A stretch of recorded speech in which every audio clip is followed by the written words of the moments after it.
Good morning, folks. We've convened for this wonderful occasion of remembering Bob Brown. What a wonderful music maker he was. So many folks here knew him well, so you're in for a treat. It's Saturday, April 11th, 1920, 2026. And Ron, I'll just turn it over to you. You can start the show. Yeah, I'm I'm feeling pretty sure that there are people here that knew Bob, hung out with Bob, interacted with Bob in a variety of ways, and there are people that maybe didn't meet Bob because he hasn't been with us for a while now. Uh, but so we're all going to hear some new things and remember things that we already knew. And what we're going to do, what four of us have planned, is we're going to start off. Ruthie has a wonderful video. We're going to start with that. That will be visual and musical. We have some great photos and a little. I think no, there wasn't any video, but there's two two of Bob's songs featured, and also pictures of Baba, and you'll see why. And then we're going to, after that, we'll move to uh, filling people in on Bob's biography. Mm. And Kathy will provide that for us. And she's got input from various sources. And after that part of it, we will open it up to anecdotes from those attending, and we'll hear good stories, and we will have interludes of Bob's music. Both, I think it'll be, I think there's some going to be some video because you definitely want to see Bob in action. Um, it's one thing to see him on photos, that's pretty good, but when you see him performing, it's unique. I mean, his voice was unique, his songs were unique. So, uh, so we'll have that and some audio, and so get ready to either join in or enjoy the anecdotes that people have brought. So I'll turn it over to Ruthie, and she can introduce the video. Hey, Baba. This is just a compilation of some photographs of people that knew Bob and had photos that we could look at from those times. So it's that, and as was said, there's some music. Jane Mossman sent this particular piece, this first song, and asked that we include it. So I did. So here we are. Here we go. Jai Baba.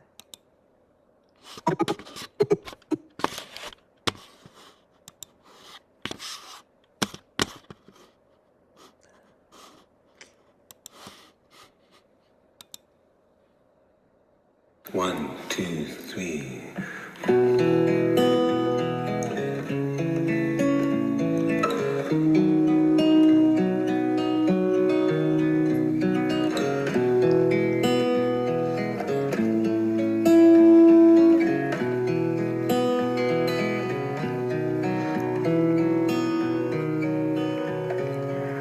I joy, a little baby boy is born unto thee, unto thee, unto thee,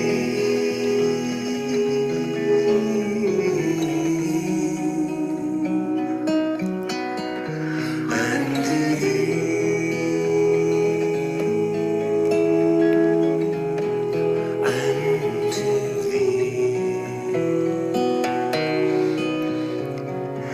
look on world, liquid eyes to unfurl the purest love. He's the Lord,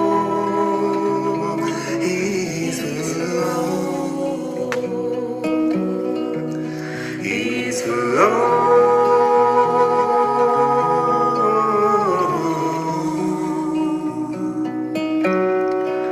He's for all. He's for all.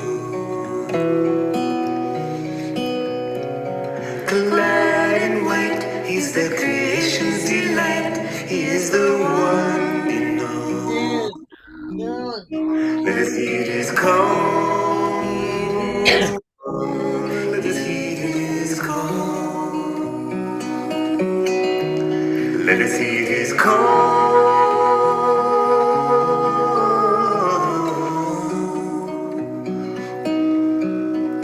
Let us heed his call. Let's heed his call. Let's heed his call. Meher Baba sings the universal saga. Bring your heart to him.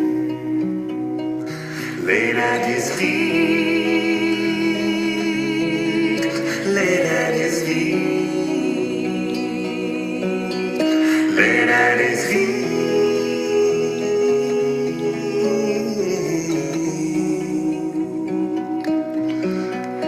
Laid at his feet.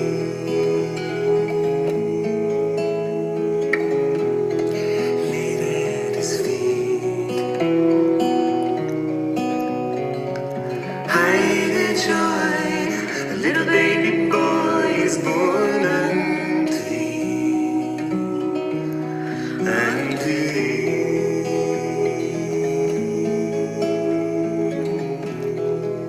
unto thee.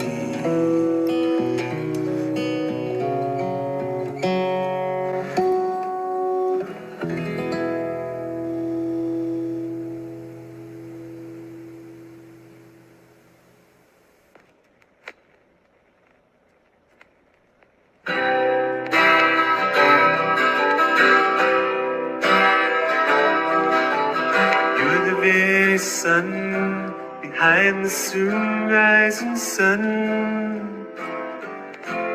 Let us try to give our hearts to you. Every star reflects the glory of your smile. Let us ask only to be happy. If I knew I really loved you, I wouldn't mind the pain to wait 1,000 years to touch your face, to feel your grace, to have a trace of your love. You're the ancient one whose past is worshipped and remembered, but whose present is ignored and forgotten, and whose future advent is anticipated with great fervor and longing. If I knew I really loved you, I wouldn't mind the pain to wait 1,000 years to touch your face, to feel your grace, to have a trace of your love.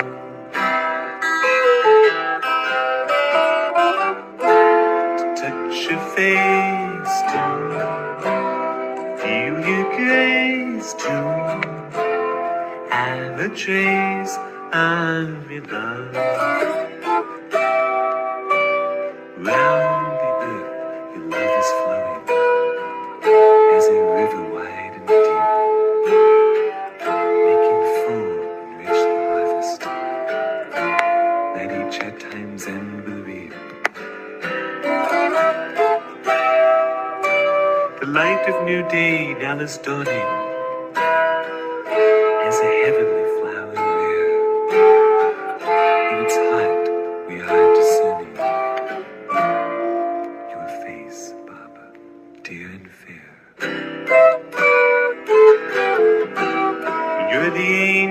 ancient one whose past is worshipped and remembered, but whose present is ignored and forgotten. To his future advent is anticipated with great fervor and longing. If I knew I really loved you, I wouldn't mind the pain to wait 1,000 years to touch your face, to feel your grace, to have a trace of your love.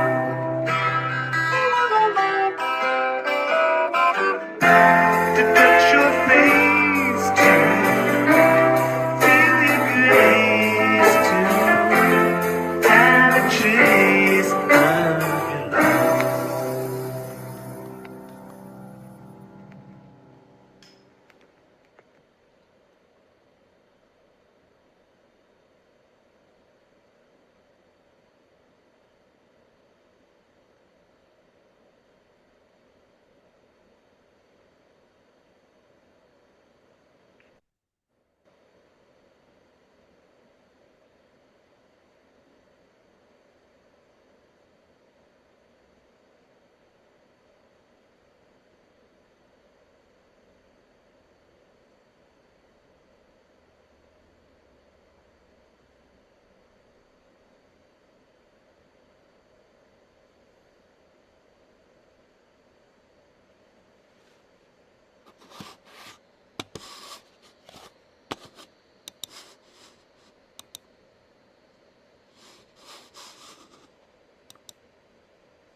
J Baba.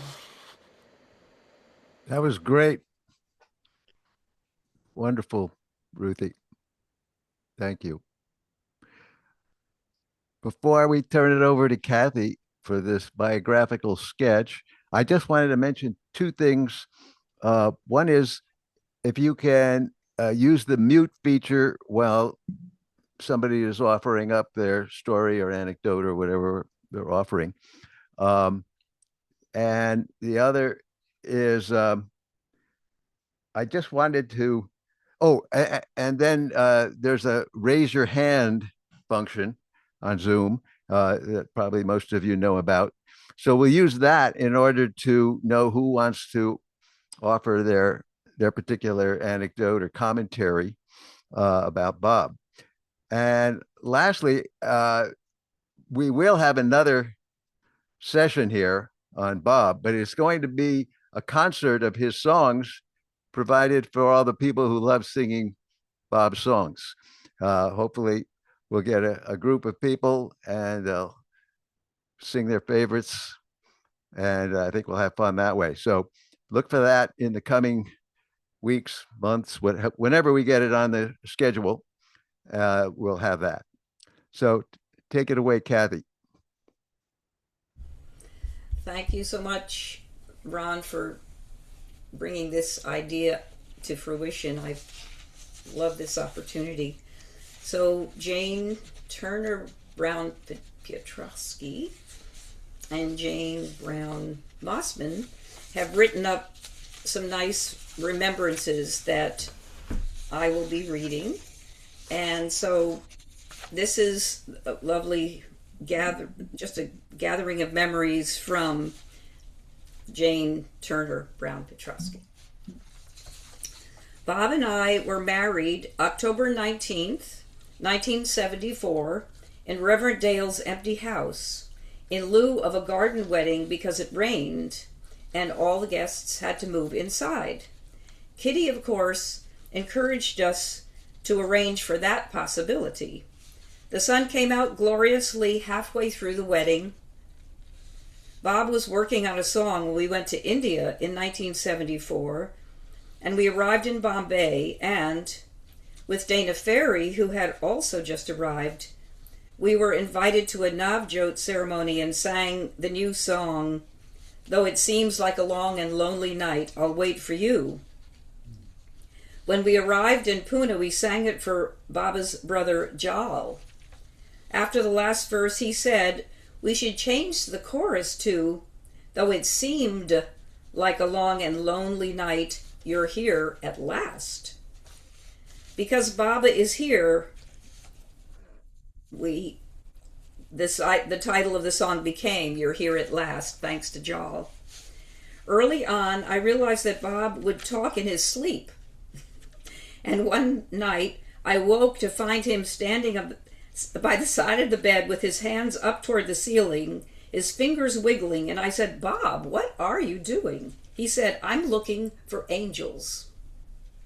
I'm looking for angels. Another time, he let slip in his sleep a Christmas surprise. Don't tell her about the puppy, he said.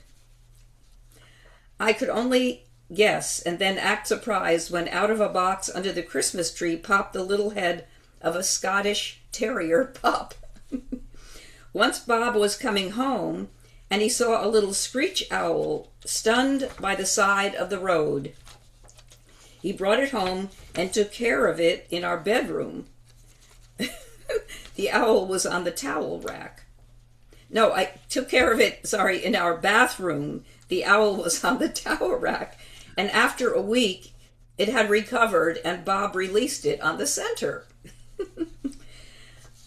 I could always find Bob on the center because it was his most likely voice heard through the woods singing or humming as he worked.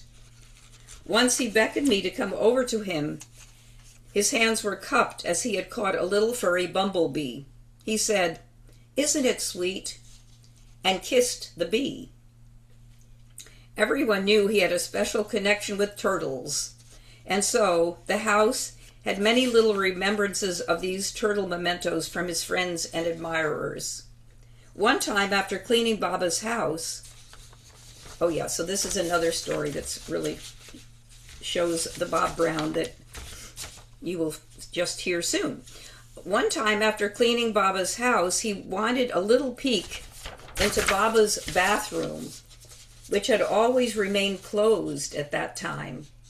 He peeked in and rested his hand on an object which turned out to be Baba's soap dish, and that fell and broke. Horrified, he went over to Dilruba to confess and was faced by Elizabeth Patterson. The conversation went something like this. Imagine Elizabeth getting more and more frustrated with every hesitant answer from Bob. Bob, I'm so sorry. Elizabeth, why, Bob? Bob, I didn't mean for it to happen. Elizabeth, what happened? Bob, I just wanted a peek. Elizabeth, where were you? Bob, in Baba's house. I wanted to peek into his bathroom. Elizabeth, what did you do, Bob? Bob, I can mend it. I can mend it. Elizabeth, Bob, tell me what happened. And then he spilled the whole story. He was reprimanded. The soap dish was fixed, and he learned it was best to come right out with the full story right away. Although Bob and I had a very fraught relationship, like taffy being pulled and stretched and pulled again, there were many moments of closeness in Baba when we were more like two children in Baba's family, connected with each other in him. We both felt that it was a past life promise that put us together, but to grow and fulfill our part in this life, Baba pushed us out of the nest and onto different paths. So that's a beautiful sharing from Jane Turner Brown Petrovsky. And here's another beautiful sharing from Jane Brown Mossman. Bob Brown was one of the most compassionate people I have ever met. If he saw someone at a gathering who looked lonely, he would befriend that person. He was very hard on himself, especially about loving Meher Baba. Mara said he really loved Baba, and she loved our music. He was a lot of fun and could get outrageous while he was performing, which sometimes made me nervous, but the audience seemed to love it. He would lie on the floor and play guitar with his feet up in the air. He even got the British group to get up and dance. 3 exclamation points.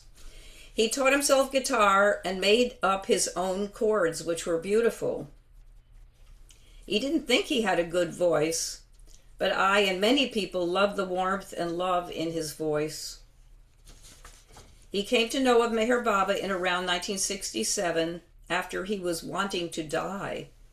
A friend came along and saved him just in time. I never told him he was dying when his time came, but I did say, when I knew there were just a few days left, "Bob, you may be able to join Baba and Mara for Christmas." He responded, "I would be honored if they'd have me." In his love, Jane. And so, because I had such wonderful years with Bob, I'm going to share a few just off the cuff. When my friend Annie and I came to the center, Bob and Jim were singing a lot in the original kitchen. I joined them in many, many days, weeks, months of what Jim came to happily call the Mahapalaya Choir. So that was wonderful to be part of the Mahapalaya Choir. I remember And that. it was just, for me, singing with Bob was a gift of a lifetime.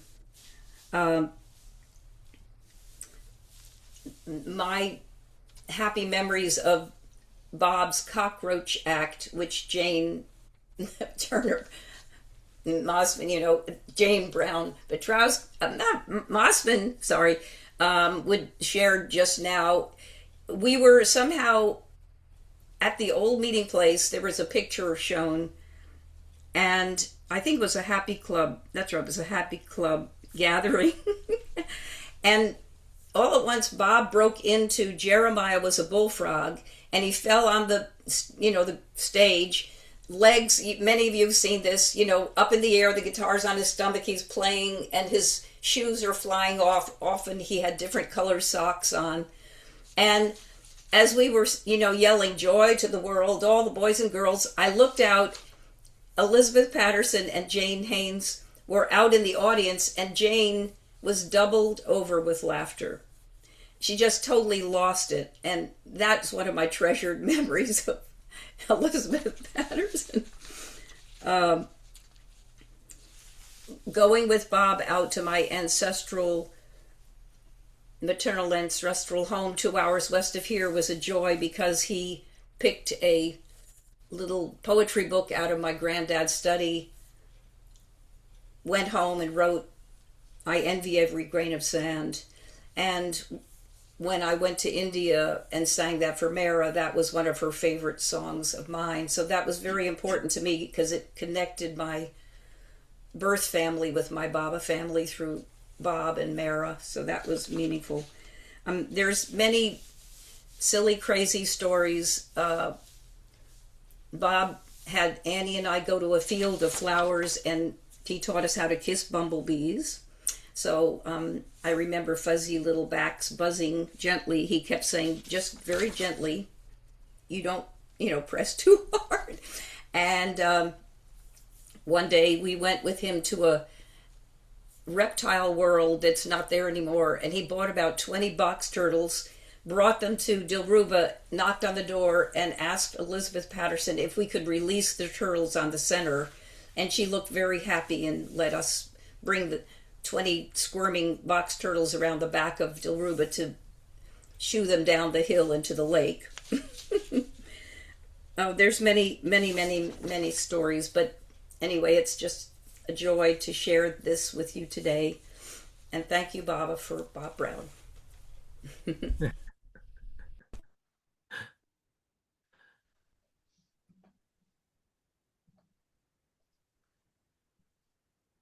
Well, I have a story. Yeah, Uh, Michael. yeah. Okay. Well, it's a good segue because Kathy, you're part of my story. I need to preface it by saying that probably like many of us, Bob had reeled me in over a period of a number of years. A number beginning when probably starting even before I had heard his name because I was a seeker. So, and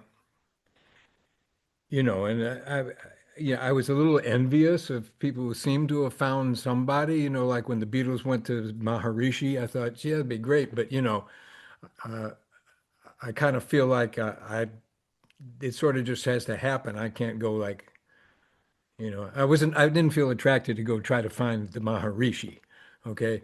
I just thought it'd be great to have that focus, and I didn't have it connected to anything other than some, an impersonal God somewhere, so general God. And so, but I'd had a relationship with this general God over a period of years. I'd even talk, and sometimes think I heard answers and things like, but anyway, so prefacing that, and then in this auspicious year of 1969, I happened to be moving into a loft in Manhattan on 17th Street while some other people were moving out.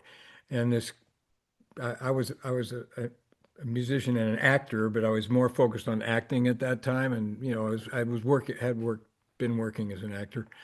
And this guy was a filmmaker, and we passed on the stairs. It was this really long, from the third floor to the street was one straight flight of stairs. So it was a double flight straight down, no turns from that point.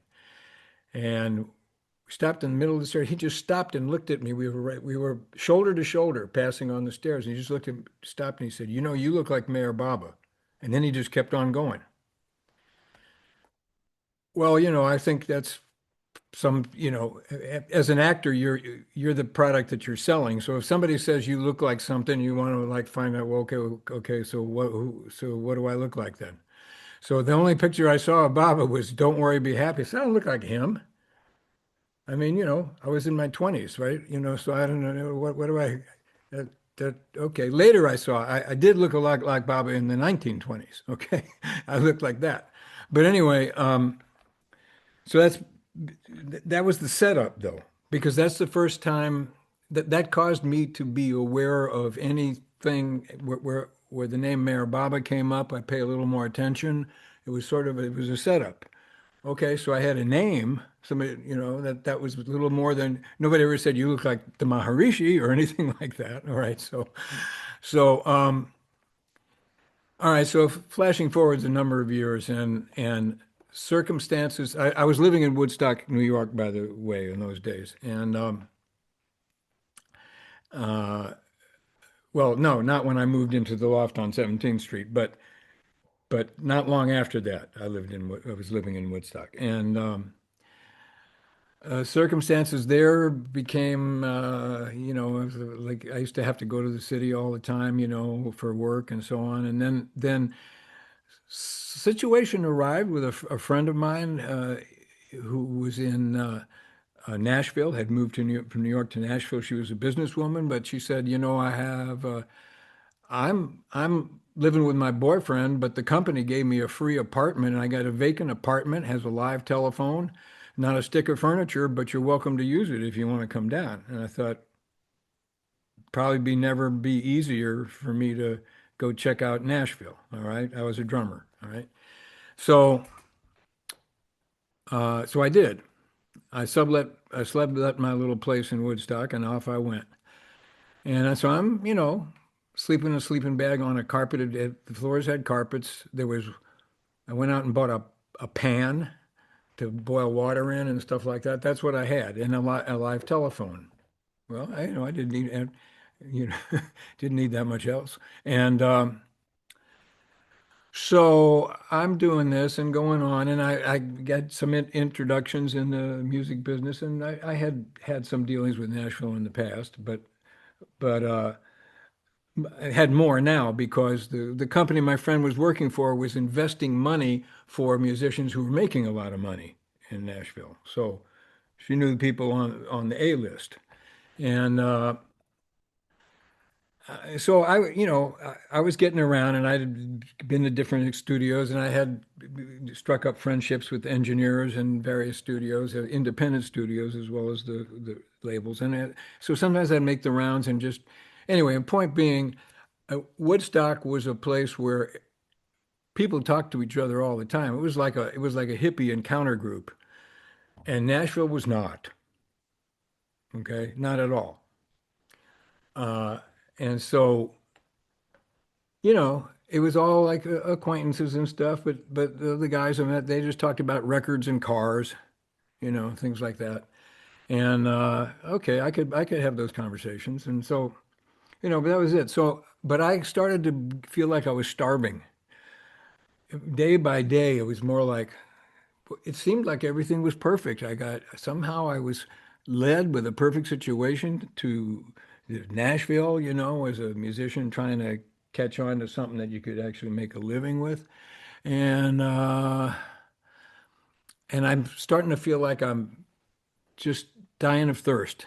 And I'm walking down the street in a hot, I think it was thinking it was like maybe August, it was possibly September, but it was hot in Nashville. And I'm walking down the street and I'm kind of perspiring and have this monologue going on in my head. And I'm saying, I'm talking to Bob, not to Bob. Well, I was talking to Bob and Bob, but I didn't know that. I was talking to God. And I'm saying, I have tried to keep the faith and the what you've shown me in the past, and I just try to share it to anybody who might be interested. Just the idea that you speak in your heart, God speaks to you like a still small voice within, and that it's the same God for everybody, and there's all these different religions or just different ways of talking about the same thing. I understood all that. And so I'm having this internal monologue with God, and I said, but you know what? I'm feeling like I'm dying out here, so I need a sign. I need a sign. I'm telling this to God. I'm angry at God, and I'm talking in my mind like I'm scolding somebody. I'm yelling at somebody that I'm mad at. And I said, and so I've suffered for you. I've kept, people have made fun of me because I talk about you, and so I need a sign now, or I am done with you. I'm done.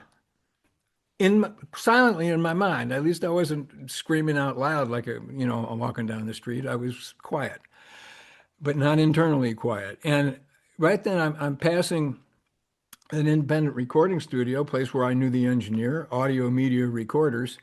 And I said, you know what, I need to get in some air conditioning here, so I need to chill. So I walk in off the street, right in the middle of Bob and Kathy and a host of other people recording Father of My Song. I walked right in off the street. And, It I, it was in his love. In I, His Love was the album. It wasn't Father of My Song? no, Oh, well, thanks for correcting that all these years. I yeah, thought I remembered Father of My Song. Okay. yeah. All right. In His Love. Thank you. Um, and the and instantly I felt different. I felt like relief just coming in. I didn't even know quite what I was hearing yet. All I know is it was different. And first, the one thing I remember that there was a lyric that got through to me. I mean, I just sat down in a chair, where I could hear what was going on in the studio, and there was a lyric that just came. That's what from one of the songs. And his feet are so tender, even the stones surrender. That's what I heard. When I heard that line, I said, "Boy, this ain't Nashville." You know, this ain't what you hear around here. And I'm just like, whoa. But I asked for a sign, and it was getting to be what I got was a pie in the face, you know, a big pink love pie in the face. I'm tearing up just to take myself through this again. And I just sat down. I was enthralled. I don't care if they had gone on recording for like 10 hours, I would have sat there for 10 hours. And every time they'd take a break, people would talk to me. I would talk to them. It's great. And they said, "Well, we're going to be back here tomorrow. You want to come back?" I said, "Sure, I do." I came back the next day, and that was a major turning point because I was screaming to God, screaming at God, and Mayor Baba answered. I still didn't have get the whole thing about Baba. Do I yet know the whole thing? No, but I know enough, and but but it elevated.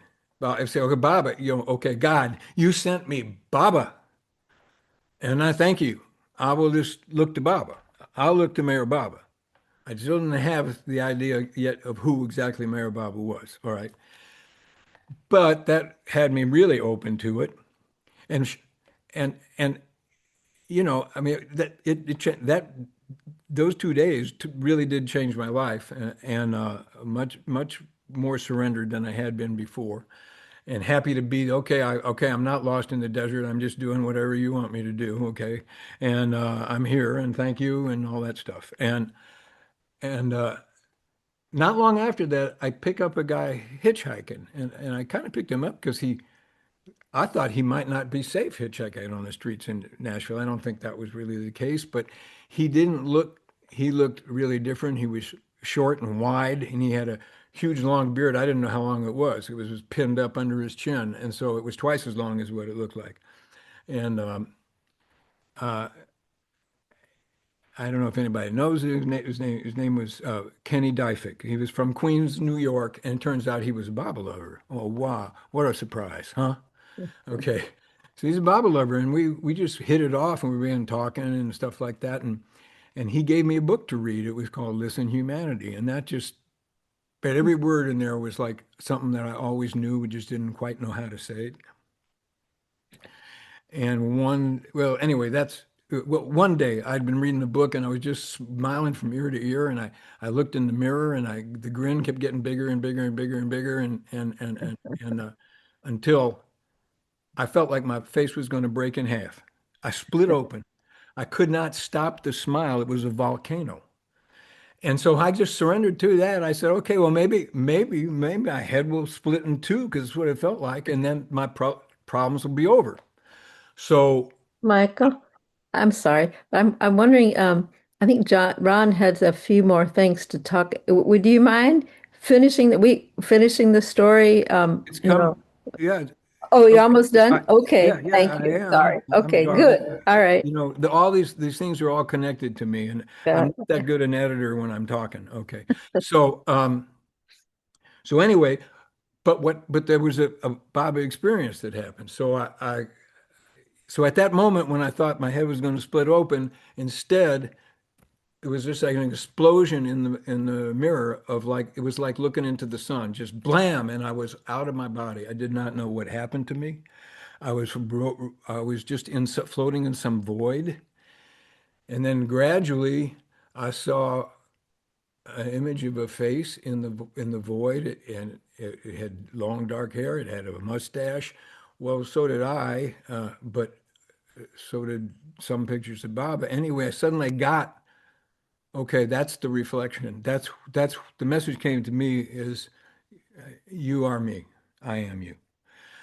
So I really surrendered then. So and apparently my work in Nashville was over because, not long after that I went back to Woodstock, and so with a introduction to Tom Riley, and go to the meetings there and everything.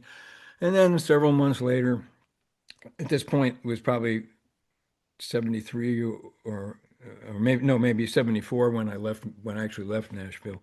And I get on the first visit to Myrtle Beach, and I'm in the original kitchen. I'm loving every minute of it, uh, and there's this guy sweeping up in the kitchen, and and he's talking to me, oh, well, how are you new to Bob? And we're just having a little casual conversation. And I said, started telling stories a little bit, how I talked about Nashville, and all of a sudden he puts the broom down. He says, "That guy, you were that guy. You were that guy who walked in that day. Oh my God, Jay Barber, all this kind of thing." So that's that's how I. So now I met Bob more really because I hadn't really talked to him in the recording studio. We probably met, but we didn't have any conversation. So so I had a relationship with Bob from that time on, and we had many good conversations and stuff like that. So that's my Bob Brown story. Not to mention, I loved his songs. No, they were unique, completely Thanks, unique. Michael. Mhm. And if I was over long, I apologize, but that seems to me part of my MO. All right. It's a great story. It's a great story. Thank you. Hmm. So I want to ask Kathy if she could introduce uh, Jerry and the song relating the real related to it. Could you provide that? Yeah, I think it would be wonderful to hear Jerry's story since Jerry was Baba contact. And I think then maybe play the song afterwards because Jerry Yeah. could explain the meaning of it, which is so, so touching. So thank you, Jerry, for telling us your story about bringing Bob into Baba's fold. Well, thank you for the phone call to ask me to do this. I didn't know that it was happening, but it's given me 3.5 days of just thinking about Bob in little ways that it brought back a lot of stuff. Um, I met Bob. I had returned. I had been. Uh, I was a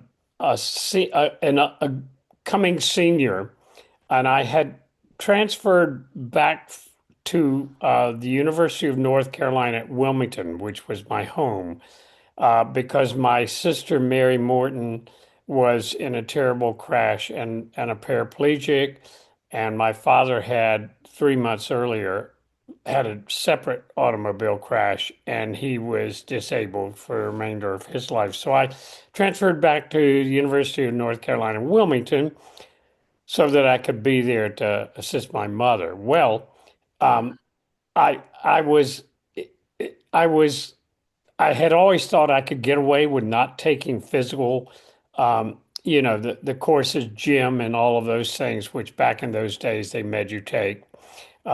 And but I was found out, and I had to take 1 semester of that. And so I was begrudgingly doing that. And they on the first day they took you out and they wanted to tax you, see what you needed, and then try to treat you individually as well as collectively. So I'm running around the track and I see this odd looking guy, and he's running around the track. And it turned out that odd looking guy was Bob Brown. His glasses were falling off. And in those days, he didn't have gym clothes, so he had to go to the gym, and they gave him these clothes, and did that. And they, of course, this is in Bob's karma, they gave him large, extra large.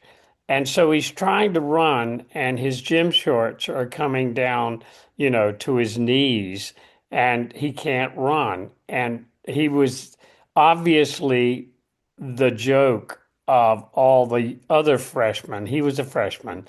He was obviously the joke, and as people do with those who are different, and it kind of angered me that they were mocking him.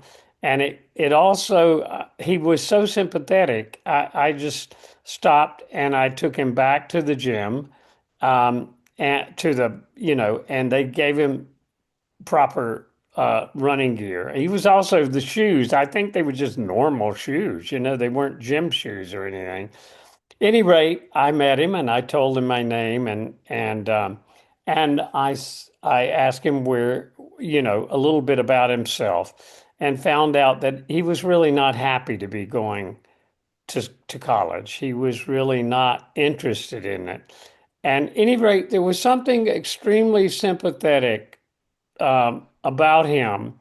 And so I said, well, let's meet somewhere. I'll, I can talk to you about this, and you're new in town. I can give you some ideas about where you might go, et cetera. And he just was he was kind of clueless. So as it happened, and he didn't know anyone. He knew no one. And so it turned out that out of circumstance like that, I became his friend, and that was interesting, very comic, and always entertaining. And at any rate, I lived at Wrightsville Beach, and I had an attic apartment in a place that overlooked the beach. And Bob played his guitar all the time, sitting around on the fiddle with it. I wouldn't say playing it, but he was using it, and I would see him and I would talk to him, and he just kind of latched on to me.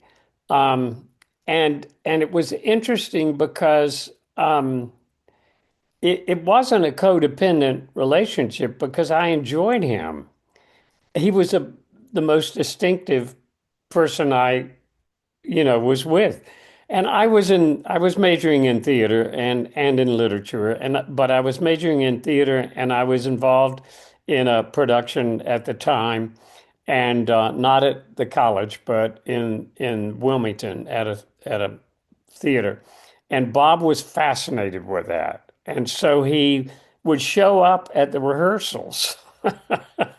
Not invited, but he would show up. And he drove this old car, this antique car. It was just Bob. It was Bob. Everything was Bob. And I loved it. He would come to see me, and I told him, because don't just come up. Just let me know by knock and or shout, because I had windows, but he instead threw little rocks at it and broke the windows, and I had to get them fixed, but this kept going, and he was so sympathetic in the play I was in that my character was rejected. He was just totally sympathetic to the character. Any rate, we became good friends. We hung out together. He found a group of people that were trying to be musicians, and so they got together this little group. He called them his band, and I had a Volkswagen bus, and he looped me into driving them to these little things. They would go out to parks, and they'd go to the park and just start playing. And they got a little reputation about that, and they began doing it. And there was Bob. So I'd drive his group out and with their instruments and watch him play on Saturdays and Sundays, that sort of thing. At any rate, I was also friends with a group consisted of a couple of professors, some graduate students, and other students. There were maybe 12 of us. Barry Alpert was one of them. And at any rate, we would go out on Sundays and we would take a trip. Well, that trip once was in response to a guy by the name of Jim Funderburg. He did not become a Bible lover, but he was hitchhiking to Myrtle Beach and read this sign that said, "May here spiritual retreat." And he went in and he spent a night and he met Jane and he met, not Jane, sorry, he met Kitty and he met Elizabeth and he gave a phone call to one in the group, and they said, "Hey, Funderburg has found this guru who lives in Myrtle Beach." And we would just hang out on these sessions, and we'd read each other's bad poetry. And there was always cheap, Boone's Mill sort of wine. And there was also some people smoked, and we just went, and if somebody was reading a book, many times it was a spiritual book, we would talk about it. So we got there, and first of all, there was no guru. This guy, Mayor Baba, was not there. But these nice two old ladies who looked like they were my mother's friends, they offered us the tour. And so we spent, I guess, about 3 or 4 hours with that. And Kitty bestowed on us pictures of Baba, the big "Don't worry, be happy" poster that was all around, and we got a tour, and I was fascinated by it. I was fascinated by the preservation of Baba's chairs, by no one violating those because they were sacrosanct. And I was just taken in by the love, and I love the lagoon cabin. Any rate, Bob was living with me at the time in my apartment because he'd been kicked out of his apartment. He'd been kicked out because he would just, in the middle of the night, start playing and start doing Bob things, being Bob. He was kicked out, and he once then took a young girl who was attracted to the music and attracted to Bob. And so she didn't have a place, and so he brought her, and that upset the landlord, both of those things, and who was looking for a reason to get rid of Bob. So he started living with me, and I he was living with me when I came back from that trip, and I didn't become a Baba lover immediately. This was in 68. I actually didn't completely come to Baba until 73, um, 72 to 73. But I told Bob all about this. And so Bob immediately the next weekend went, he wanted me to go back with him, but I thought, I don't have any interest in this. But you go down, and I told him how to get there, etc. And so he did.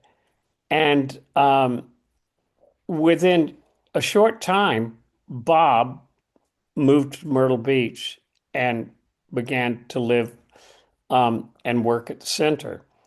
And he would, I would see him, and he was always a little disappointed that I hadn't become a Baba lover, and he didn't know why.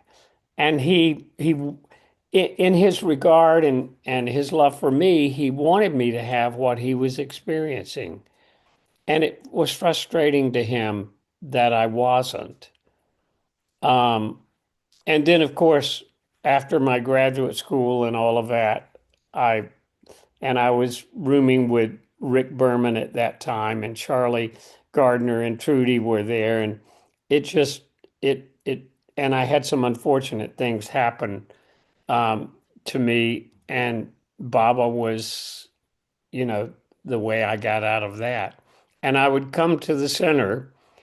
I came again in 73, and Bob was there. And of course, he was he was Bob, the Baba lover Bob, by the time I went back. And so every time I would be there with him, it was the most amazing thing. And it was, he just, it was just beautiful. But yeah, and there was one time when he was terribly depressed, and he was thinking of suicide. And I came up to him, and that was at this university. I came up to him and sat with him on the side of a curb of the street in the university, and he said convinced him that he was not going to do that. Um, and that was before the Baba, but that was my Bob Brown interaction. And can you Yeah. talk about the song before we play it? Because that is about you, I think, right? Once I turn my eyes. I Kathy, that I think that's to you, right? What? The No. song? I think I heard that one of the verses that it was like a honoring your, bringing him to Baba. Oh, I didn't know Oh, that. okay. So is it, thank you. That was so fabulous. Wonderful, wonderful. Jerry, if you didn't know about it, you're in for a lovely surprise when we get to verse 4 in this song. Are you going to play it Oh, now? Yeah, sure. Okay. Fantastic. This is a very beautiful song. Go ahead. Okay, let's see if I can do this now. Let's see.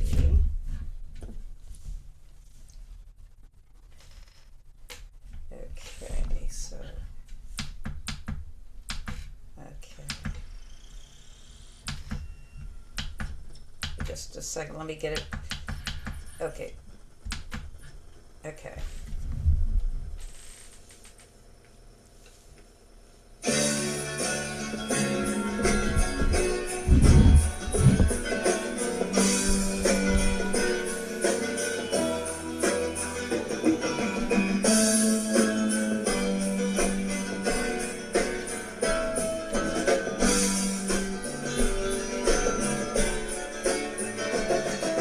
Once I turned my eyes to the sky, I saw the greatest thing that I could ever see. I saw within the sky a million suns, not to dim the light that shines on his beauty. The light that shines on his beauty. And once I gave my heart to the one, I felt the greatest thing that I could ever feel. I felt a love so sweet, the tears rose high within my eyes. I knew that God is love. Yes, I knew. I knew that God is love.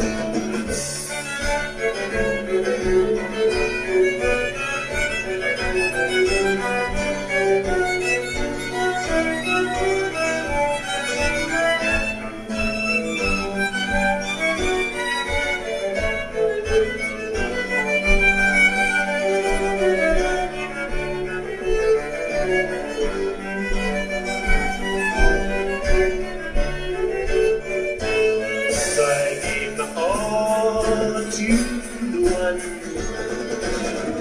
I found the greatest thing that I could ever find. I found God's love in every little thing I do in life. I know that He alone is real. Yes, I know that He alone is real. And once I saw love in a man's eyes, I wondered where this love came from and who it came by. He said that God has come again to live as man, and that we should follow Him, and that He is near Baba, and that we should follow Him, and that He is near Baba. I saw the light,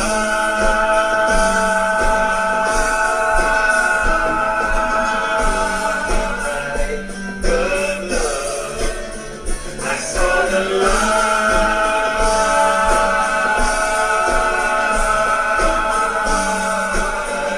the love. I saw the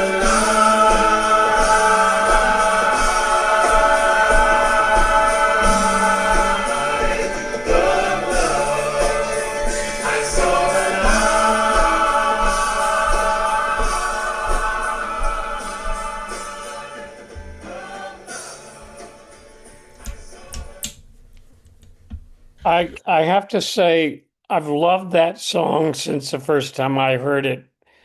Um, but I never knew that connection, and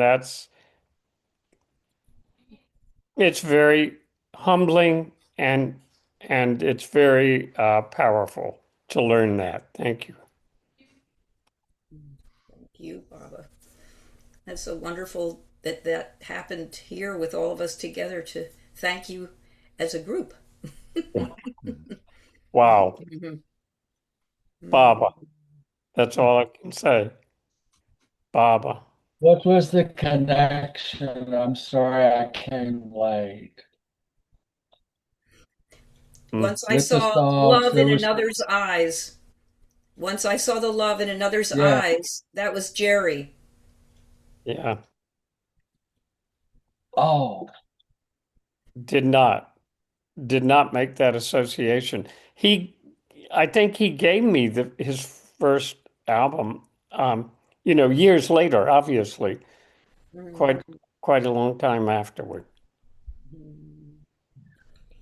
Thank Jay you. Baba. Thank you, Baba. may I share one Bob Brown story? Who said that? Who is the host? Just raise my hand. Oh, Ralph? Sounds like Ralph. It's Ralph. Yeah, Yeah. Oh, there's Ralph. yeah. Yeah, Ralph.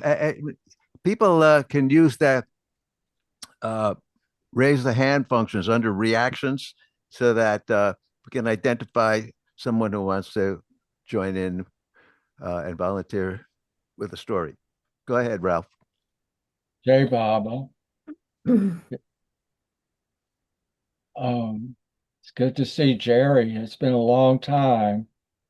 We used to run into each other at Laura Delevingne's house. Is Jerry still here? Where did he go? There he is. Okay. So, yeah. Well, Bob Brown and I were good friends from my first time at the center. I ran into him, 1968, and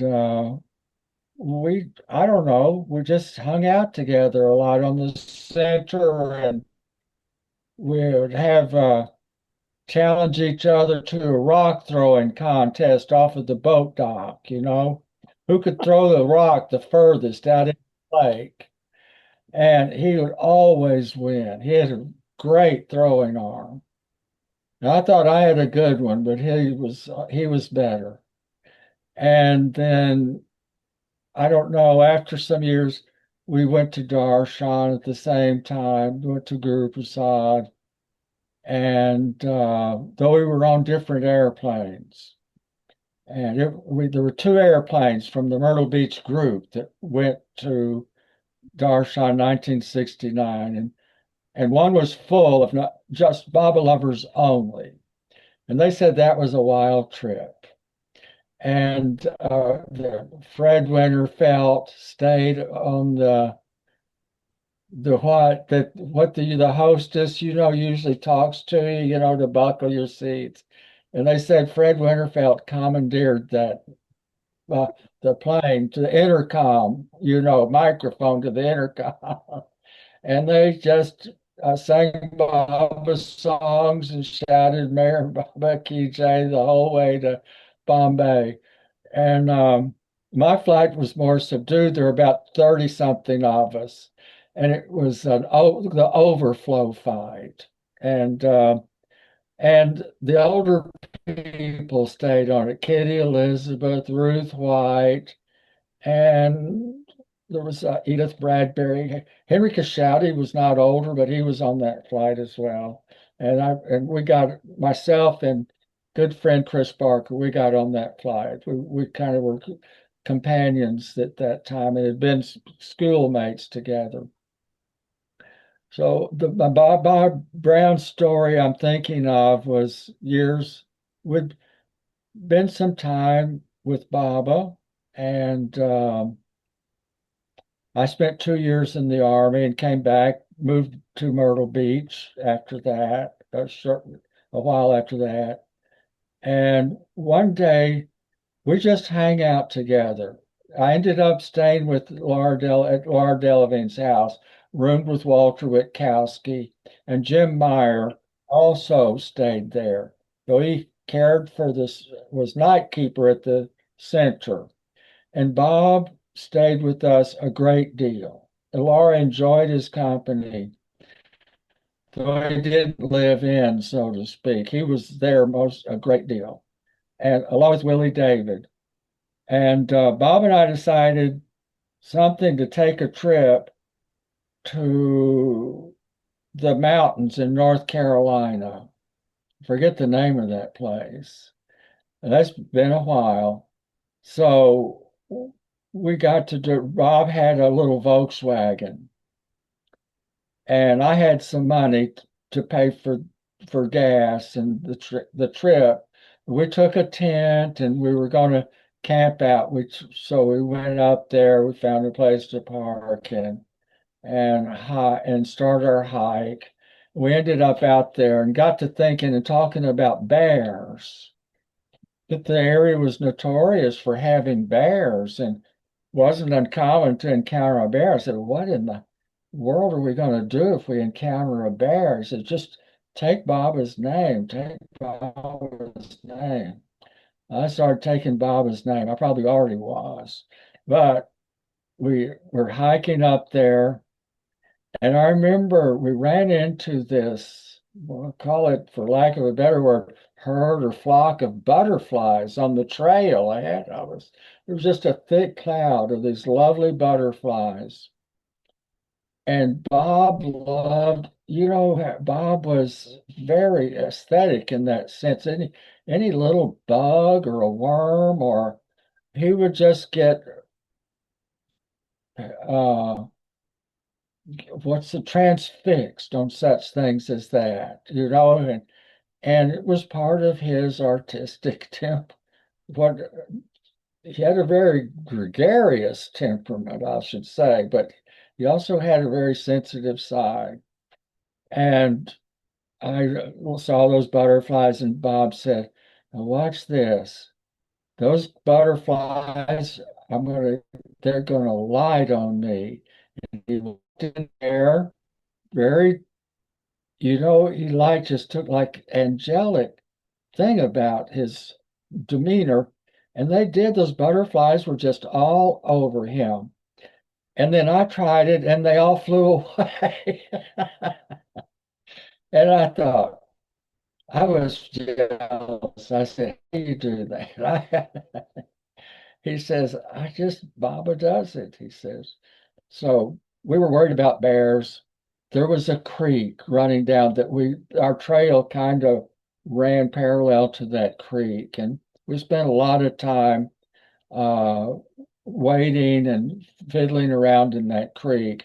We bedded down that night and nothing but talking about bears, getting attacked by a bear. I said, this tent's not going to be much use if a bear decides he wants to get a hold of us. And well, it started thundering and lightning. And then it came and it just rained cats and dogs. And we forgot our worries about the bears. And I thought, this is bad enough. What if a bear comes in on top of all of this? But no bear came. And I think we spent 2 days, maybe 2 nights, and maybe almost 2 days there in the mountains. And then we hiked out and we got in the car. And by that time, we had pretty much had our fill of each other, I think. And we started heading back to Myrtle Beach. Well, I was driving. Bob had no money. Was out of money, and we were about empty on the gas. I said, "We're going to get some gas, Bob." Well, okay, the next gas. Well, we hope we make it to the gas station, and in the interim, I don't remember what it was. Something insignificant. We got into a bitter argument, and we're just he was steaming mad, and so was I, and couldn't shake it, and threatening each other, finally I said, well, you can have it, you know. And I pulled off the road and put it in park and got out and walked out ahead of the vehicle on the side of the road and stuck my thumb out to hitchhike. And I said, well, adios, old buddy. And he's sitting there with his mouth agape and he speechless. He just sat in the car in the passenger seat looking. And sure enough, quick as anything, a big 18-wheeler pulls over. And and the guy opens the door and I'm stepping up to get in. And as I do, I got my foot on that step up and my hand on the door handle, and I'm having some little bit of exchange with the driver. He says, "Well, get in." And I says, "Wait a minute." And I looked over and Bob's sitting there just, I said, "Well, he'll never make it home. He's got no money and we need gas to get to make finish the trip." I said, "I don't have the heart. I can't do this." And I said, "Partner, I'll see you later. Thanks for stopping, but I better get back I better see what I can do with this vehicle here." And he said that he was, Baba took care of that. The driver was friendly and accommodating, and he took off. I got back in the car and we got through that uh, ordeal in good enough shape, I think. Thanks, Ralph. And then Bob and J Bob. Jay Baba. I'm sorry, I have to leave, but I just want to thank you all for Kathy and everyone here and Ron for setting this up. It's been really beautiful to get back in touch with Bob. Jay Great. Baba. Jay Baba. Jay Baba. Thank you. Betty, you have Bob live on the video, right? Unmute, Betty. I was victory unto me. That's kind of long though. Okay. I have, yeah, I Did have you have? other songs. Is They there don't another song in on the video? plenty of songs, but they're not videos of Bob, if you know what I mean. Oh, okay. Yeah. I thought we had a video. You know, we Well, have other hands up. yeah, no, I know, I know. I Okay. just wanted to make sure we got that in there, but it looks like we'll have to save it for the next get together we have where we'll all sing and we'll let him sing live. So let's hear from Carol. This is just too ironic, Baba's timing or whatever, because what I wanted to talk about was victory unto thee. So, really wild. We were living up in the mountains in North Carolina outside of Brevard, and life consisted basically, the home entertainment system was the fire at night and pull out the guitar and play some music. And I had gone to the center for the first time in 76. And I'm not sure what year it was, you know, relative to that. But I was just completely taken by Bob because he was so absolutely free in expressing whatever he was feeling through his music. And, you know, how he would do percussion on the guitar and just, you know, kind of go crazy and wild. And I just loved that he did that. Anyway, he gave me the words to Victory Unto Thee, taught me how to sing it. And I sang it in front of that fire, you know, through the winters or whatever it was, for a long time. And it became a kind of, I don't know, transformative, uh, like a river into Baba's ocean. I hadn't heard anything like that, you know, the mysticism of that particular song. And it's still one of my favorites. And I'd love it if we could hear the whole thing. But if not, you know, I'll just go play it when we sign off in a bit. But that's what I wanted to say, is just how much I loved Bob and the freedom, his unrestricted love for Baba, just unbound passionate love for Baba and all the songs that came out of that and how much they held me and touched me. Thank you. Thank you. Thank you. Such a sweet man. Well, maybe we should have that video, but let's have it after Judy Sure. speaks, and we'll have that Okay. long version of "Victory Unto Thee." 10 minutes. 10 minutes. 10 minutes. Yeah. Or we could hear 3 verses instead of 6 verses. We could do that too.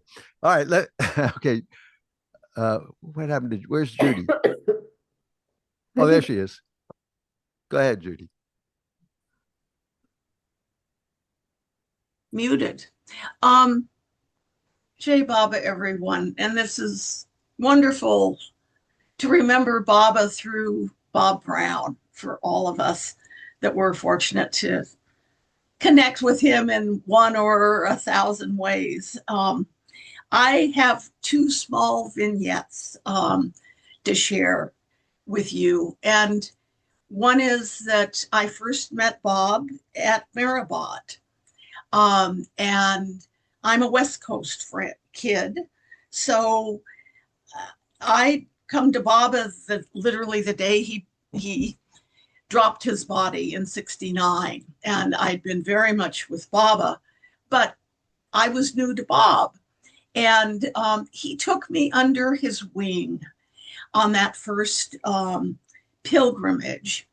And then when I finally got to Myrtle Beach a couple of years after that, I was given a room in the women's dorm. And, I didn't know anything really about the center at that visit and which,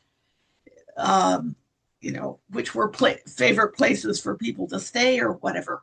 What I experienced was I was in room number 3 in the women's dorm, and I walked in, and it was so filled with Baba's love.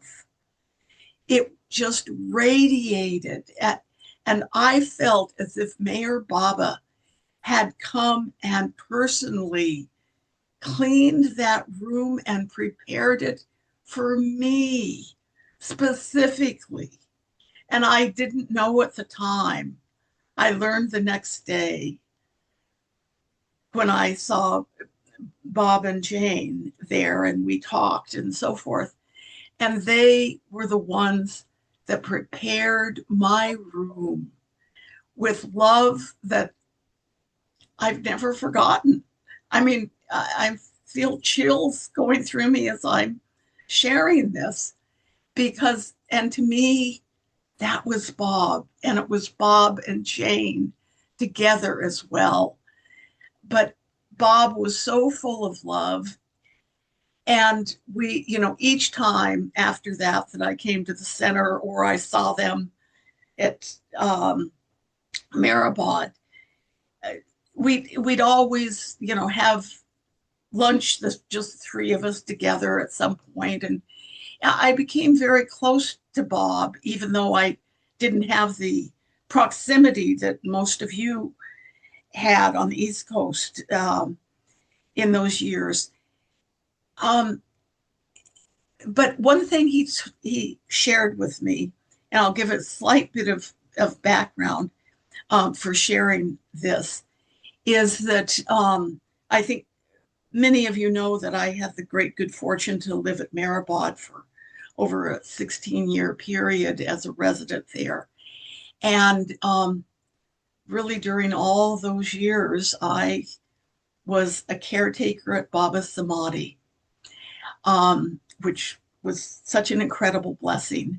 And in the early 90s, Mani had the great foresight, as she had in so many ways, that she created a rule, the rules of the Samadhi that she literally had laminated and placed at the Samadhi for all of us that were caretakers there. So if someone was doing something different than that. We could actually show them that these were Monty's rules. And, these are the rules of, it wasn't Monty's rules. These were the rules at Baba's uh, samadhi. And so as probably all of you know, it's become less and less. You can't sit there as in Monty's rules, 6 people at a time. On the lower part, you could be in the samadhi and so forth. So that's a bit of the background.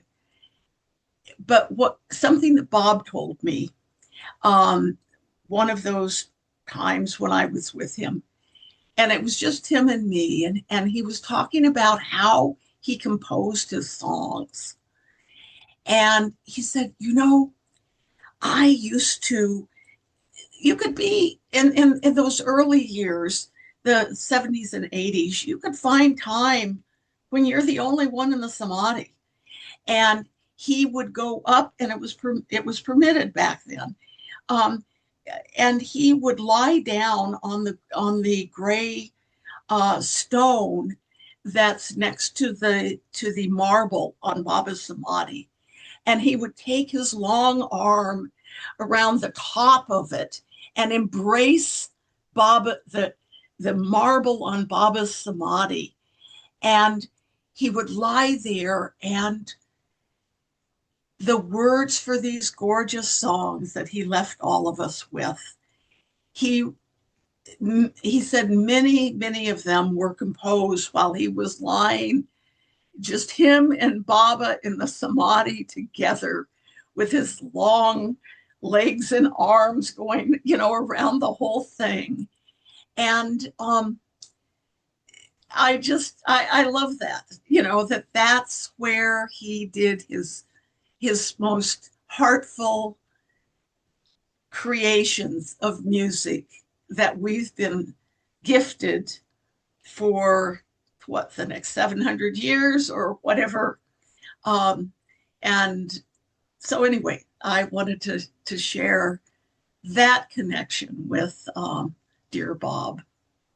Jai Baba. Jai Baba. So Betty, could you play just the first 5 minutes of that video after, and then, because I want everybody to have an opportunity if it's possible. And then, Ruthie also has a particular story that we've talked about that would be fun too. But so then we'll have, after 5 minutes of watching Bob in action, then we'll have Gabriella and Tony, and then Ruthie. First Maybe I'll part get of a chance it, to say something. the first part of it is instrumental. I don't yeah. know. Maybe So halfway through that. That's a long instrumental. But that was his thing, outrageous introductions to these songs, before he got into the song part of it. Give it a try. Give it a try. Let's just. okay. I want to see him in action. You give me a signal if you That's a you good want idea. me. Okay. Yeah, I'll right. give you a signal. Thanks.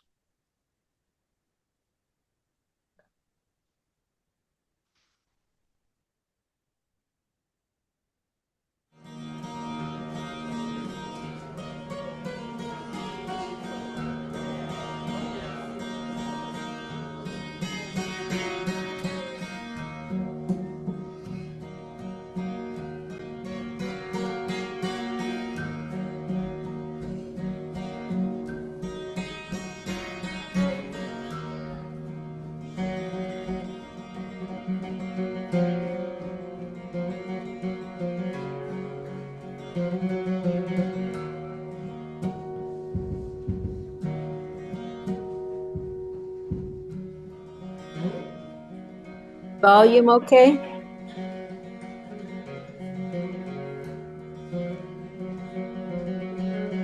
Could be a little louder.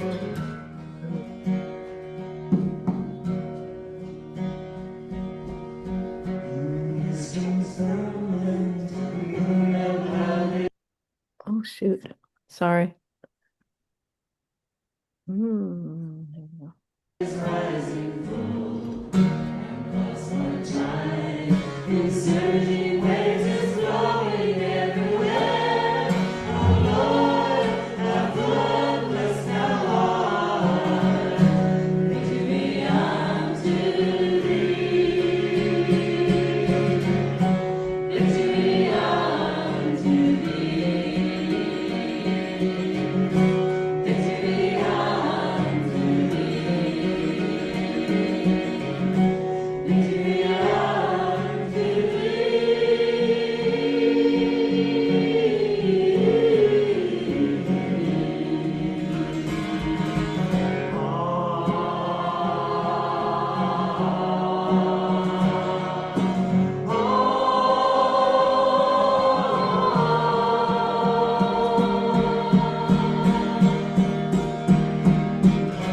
Betty, let's pause it there Okay. because everybody can go to YouTube and find that video and hear the rest of it and hear it again. Uh, quite well done. Do we know where that took place? Oh, Did it say? I can't remember. said LA. Was it LA? Part of their archive. I think it Yeah. was Oh yeah. Then it must have been that. Yeah. West Okay. Side. Great. Well, again, the rest of that it's all there on YouTube, and you can get You to do play it. search for Bob and Jane Brown Victory Under Thee. It comes right up. Yeah. So, Gabriella, Hey, let's Baba. let's Yeah, that's so great. And I have some other stories, but I just want to tell a couple of end times with Bob because that song triggers it for me. Um, when I was in India, I don't even know what year it was, but Bob was not well, and Jane was very protective of him, and we were up in the Samadhi, and it was getting late, and Bob wanted to sing "Victory Unto Thee," and Jane's like, "It's too long, it's too hard, it's going to wear you out," and da, da, da. And he insisted. And he not only did he sing it, and she sang with him too, but it went on a long time at the end. It was just, it was the whole samadhi, the roof raised off, everything. It was just, it was, I'll never forget it in my life. And it was the last time he sang that in the samadhi. So I was really, really privileged to be there. And, all this was, I was fairly, no, I came to Baba officially like in 1989, 1990, so I was a little late to the party, but I did get to know Bob pretty well, and Jane, both of them were very instrumental in my life. And another time I'll tell you some other stories, but when he was dying in Myrtle Beach, and he was in, I don't know whose house it was, a big house. He was staying, maybe Kathy knows where it was. It was a big house, and there were a lot of people there, and I was really shy. Bob and Jane were always like, come on, you matter, come on, you're supposed to, they were pushing me as Baba to come forward and not be so shy and feel like I'm, I don't know anybody, but anyway, so somebody said, you need to come say goodbye to Bob. This will be your last chance. And so I went very timidly to this house, and there were many people there. My memory was at least a dozen folks. And Bob, it was in a circle, and I believe Bob was in a recliner or something like that. Maybe he was in a chair. I don't even remember, but was in a circle he was in the circle. I don't know, maybe you were there, Kathy. Anyway, so everyone was sort of getting their chance to say goodbye to Bob. And so I was like put in front of him, and he said two things to me. He said, never worry about what anybody thinks of you. You know, that was like his big message to me, because perfect message for me at that time, probably still. And then he said, my guitar is in the shop for a while, but it will be back. I will get it back later. And that was his goodbye to me. So I just thought I wanted to share that beautiful moment I got to have with Bob. Thanks. I just want to sneak in one little anecdote that fits in with Victory Unto Thee. And then we'll hear from Tony. But one day in the original kitchen, probably in the 70s, Bob, he was talking to a few of us, and we were talking about Victory Unto Thee. We weren't singing it, but we were just talking about it. And he said, this Victory Unto Thee, the lyrics he was inspired by were from a disciple of Ramakrishna. But he said the music came to him when he was on the toilet. And so that's where the music for Victory Unto Thee was originated. And so I imagine that it was just done in one movement. That's why, it was just in one movement. Anyhow, that was my part of it. Tony, take it away. Could I hear that again, please? Ouch. Oh. Was that a bowel movement? Oh, my. Musical movement.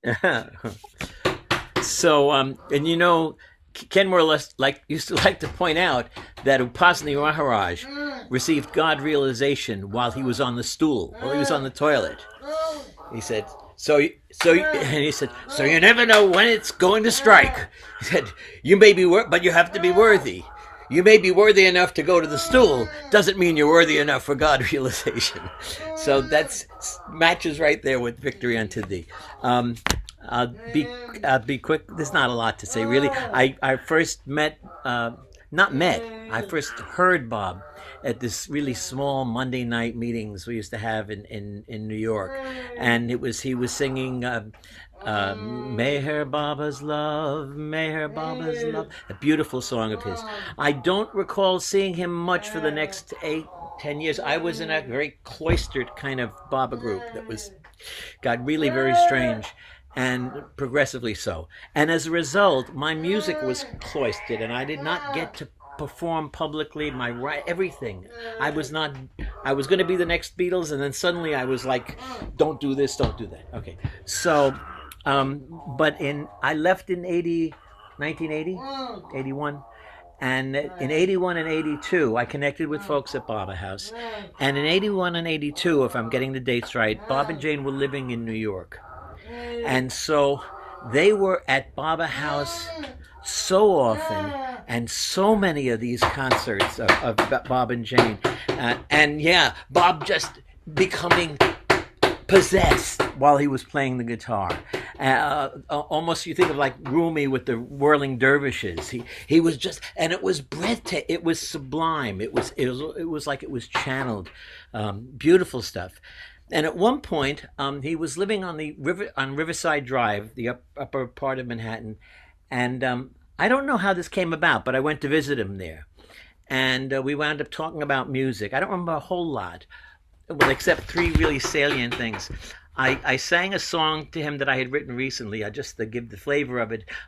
Oh, my precious beloved, I yearn for you 24 hours a day. Will you not please ease my burden and forever with me stay?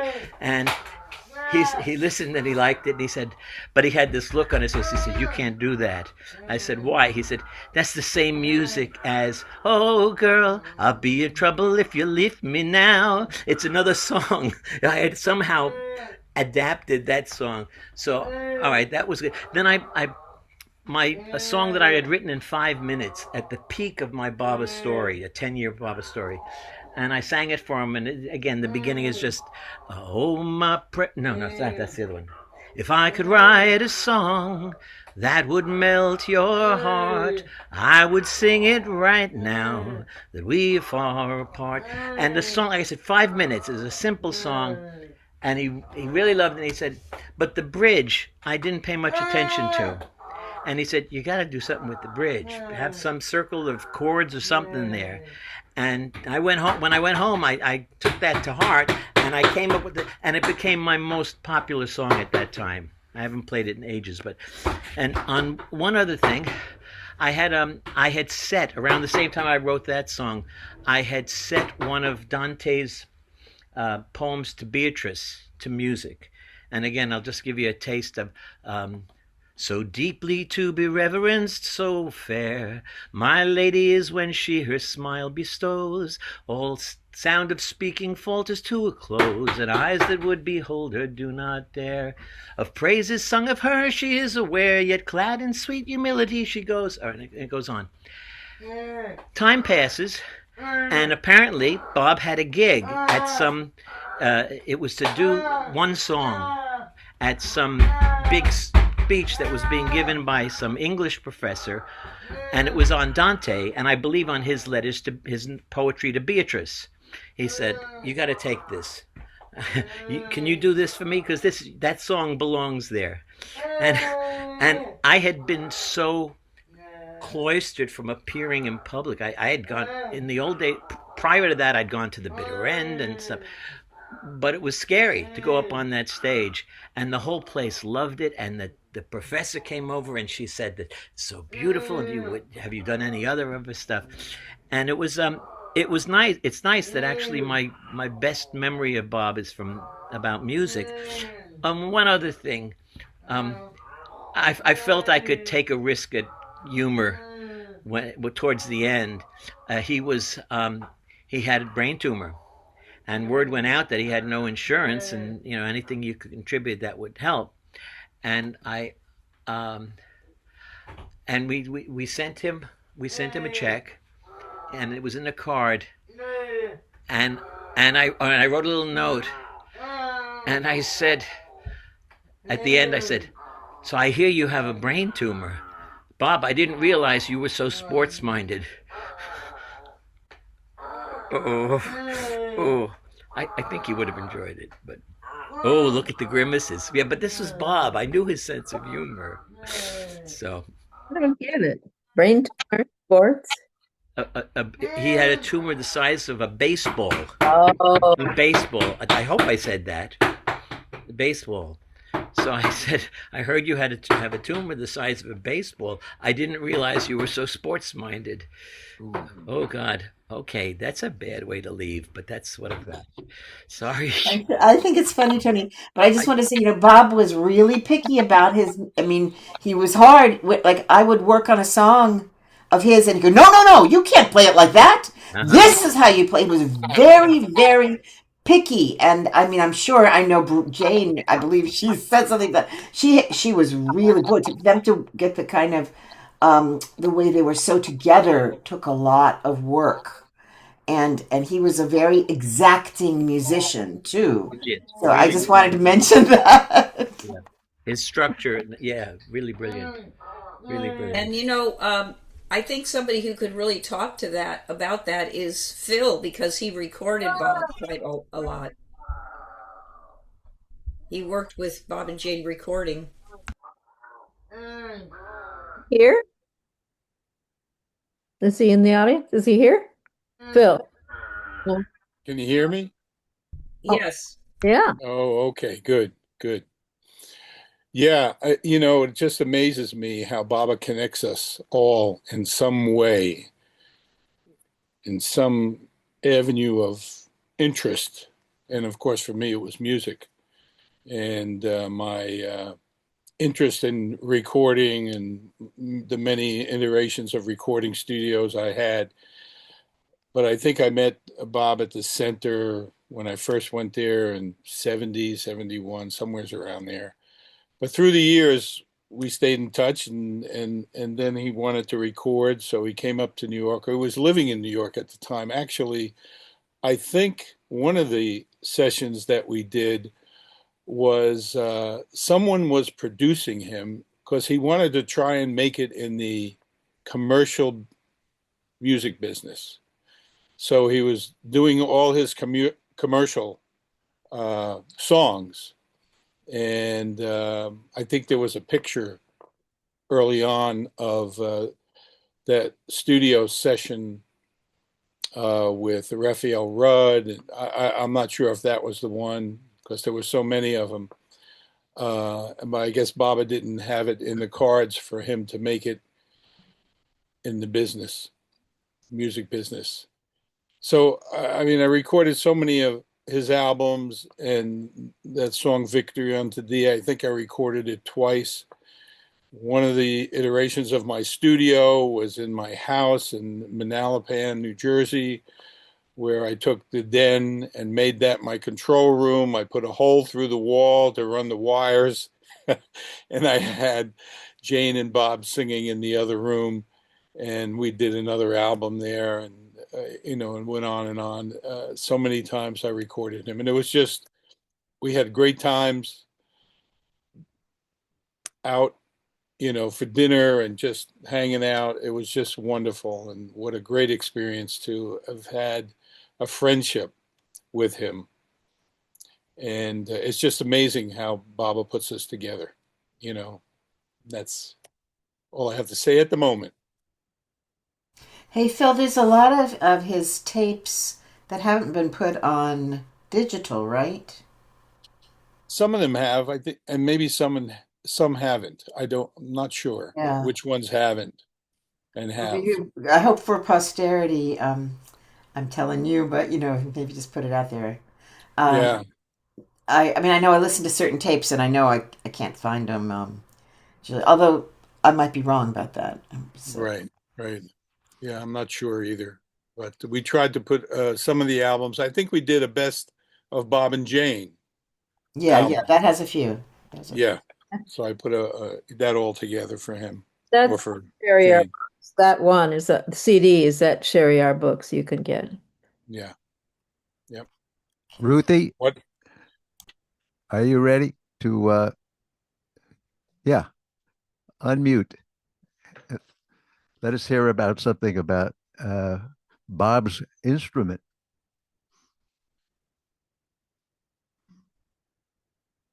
Oh, you got muted again. Hello, I'm here.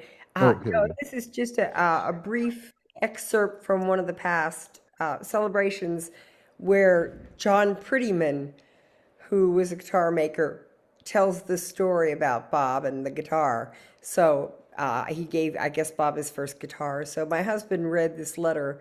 So I was just going to play it. It's not that long, but it'll give you an idea about the background. Jai Baba.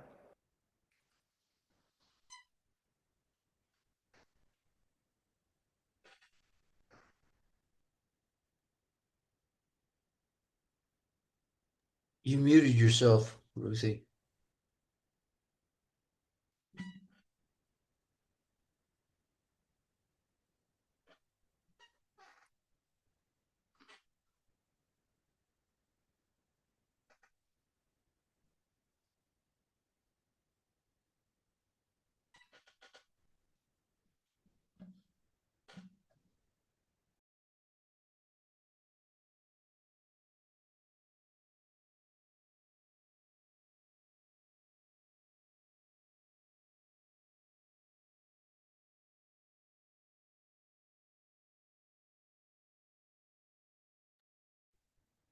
You're muted, Ruthie.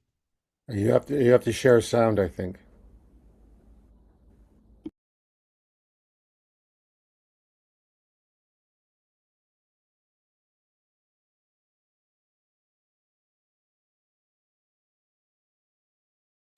Sorry, I'm just used to muting myself on these shares. So here we go. Try again. Jai Baba.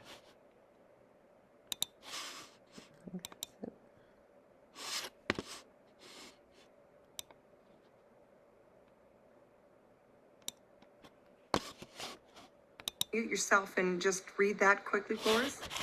or Okay. as slow as you would like. It was sometime in 1966 or early 1967, I think. We lived in the Westchester, Pennsylvania area.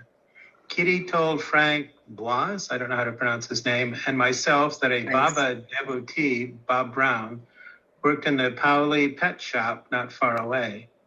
So we went over one day and Bob was there and we introduced ourselves. From then on, Bob was a regular at my house on a stream in a rural area, and we all became tight friends. We were coming together as a small group of Baba devotees in a 40-mile radius.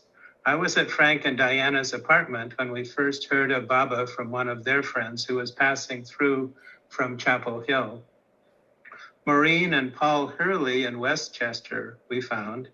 Grant and Heather Berger had an India import clothing store in Westchester called Don't Worry, Be Happy. Frank and I met them after seeing the sign. Bruce and Gilda Kelsey were just over the Delaware border. Joe and Ellen Di Sabatino were close by too, and John Dennison occasionally.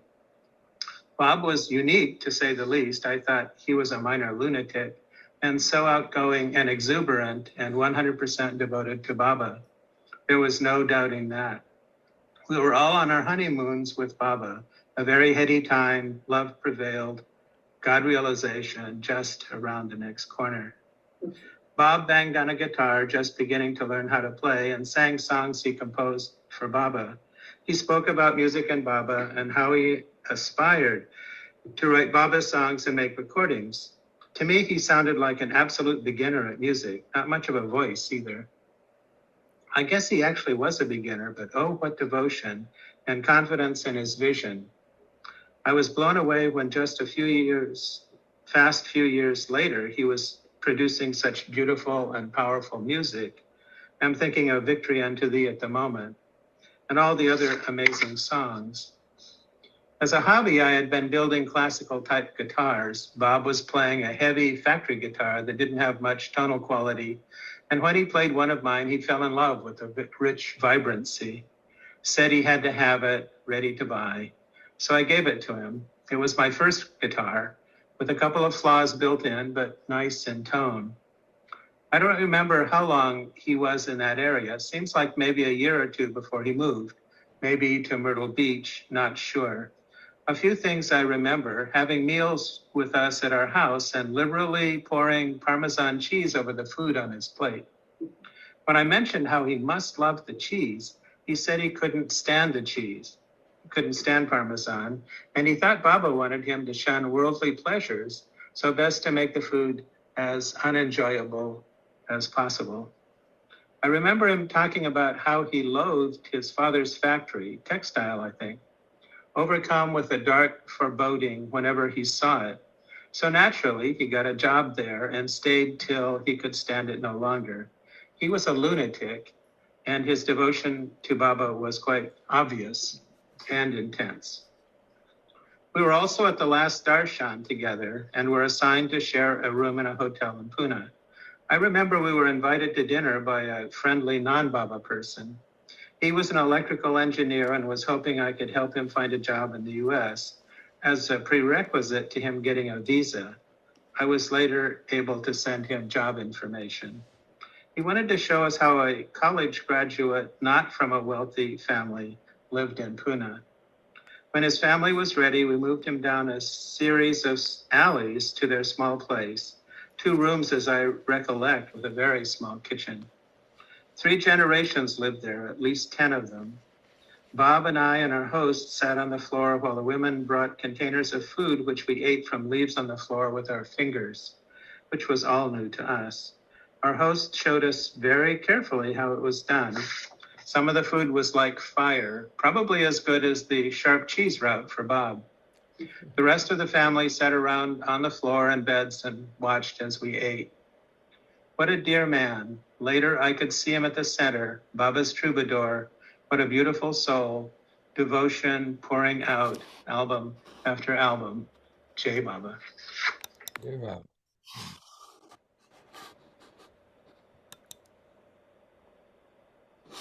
Jai Baba.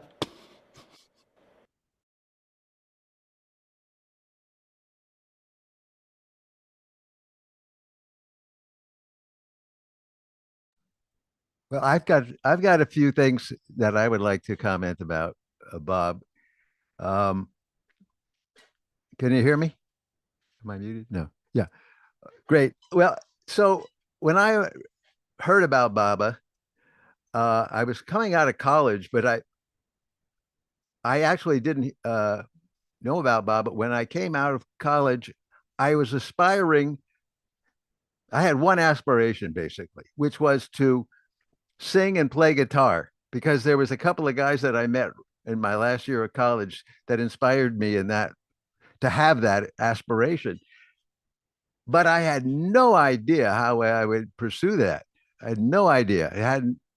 I never did well with instruments. Didn't ever work out for me. But I knew I wanted to sing at play. So uh, I ended up getting a guitar as well. This guy bought a guitar from his friend of his for $3, and he handed it to me and says, "Here, get started."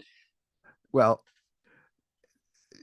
I really did begin to do that, but eventually I did come to Baba, and I went to the center in Myrtle Beach, and I met the next people that would be inspiring me. And Bob Brown was right up there playing in the original kitchen along with Buzz and Jim Meyer. And then at our local meetings in Miami on Biscayne Bay, it was Carl Nelson and Bob Dengaleggy, along with some other people too. There's a lot of people that had inspired me. Now, Baba brought all these people into my life. It was like a magnet. He knew I needed this, and he provided those inspirations. And it just went on and on. It probably is still going on. Um, but I wanted to say that early on, when we were at these meetings in Bill and Peggy Stevens' house in Biscayne Bay, we would have Friday night meetings. And one night, Bob Brown walks in with Lynn Ott, who they had just driven into town. And he sits down, he has his guitar with him, and he starts playing a song that he wrote on the ride over for Myrtle Beach. He had composed a song. And, I was blown away. I don't know if that was the first time I saw Bob. I think it wasn't. It was the second time. But he was singing this song, Now I Hear a Tune So Sweet. It goes ba ba ba ba ba ba ba ba ba, and on into the chorus.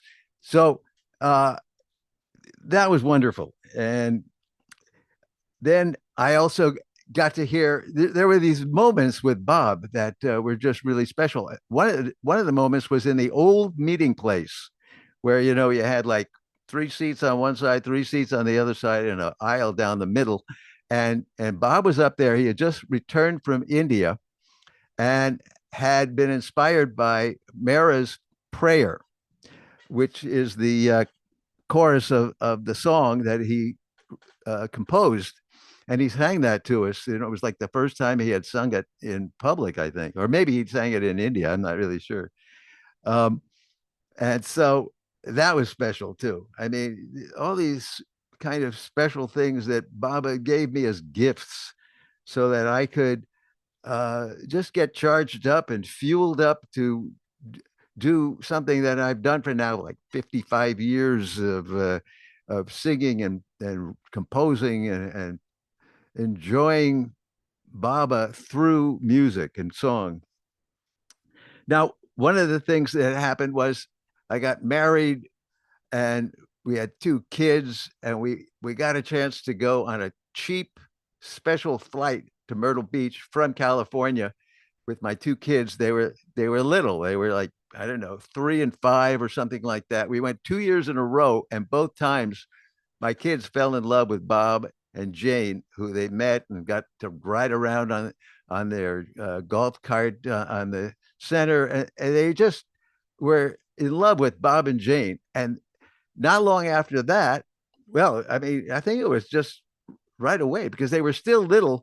I concocted this plan to bring Bob and Jane out to California, fly them out to do a concert. the board of directors that I was a member of thought I was a lunatic.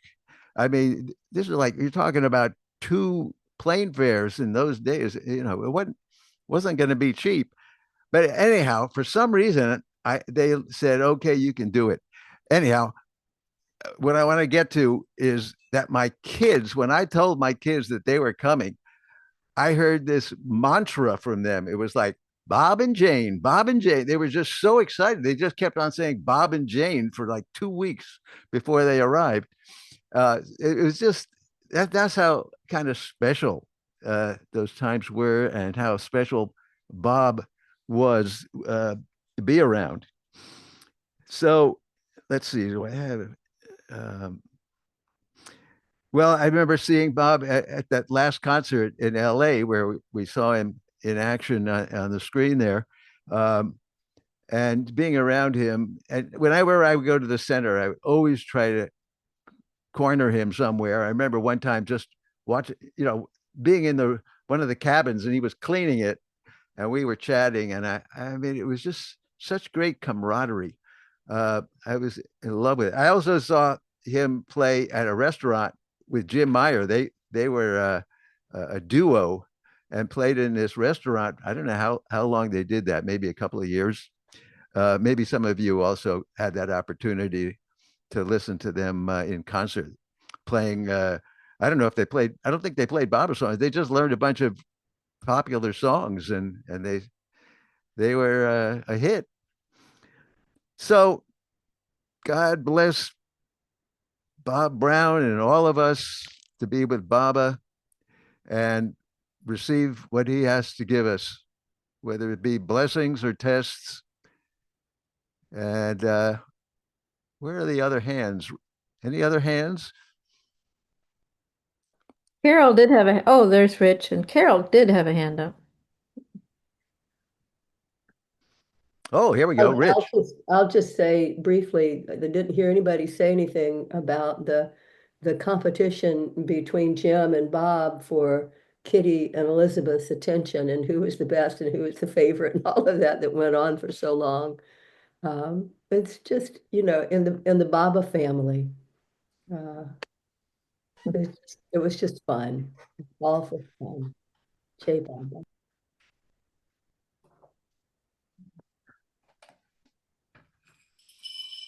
Well, I'll speak up. I never I visited Myrtle Beach many times, and in the 80s I went 4, 5, 6, and 7.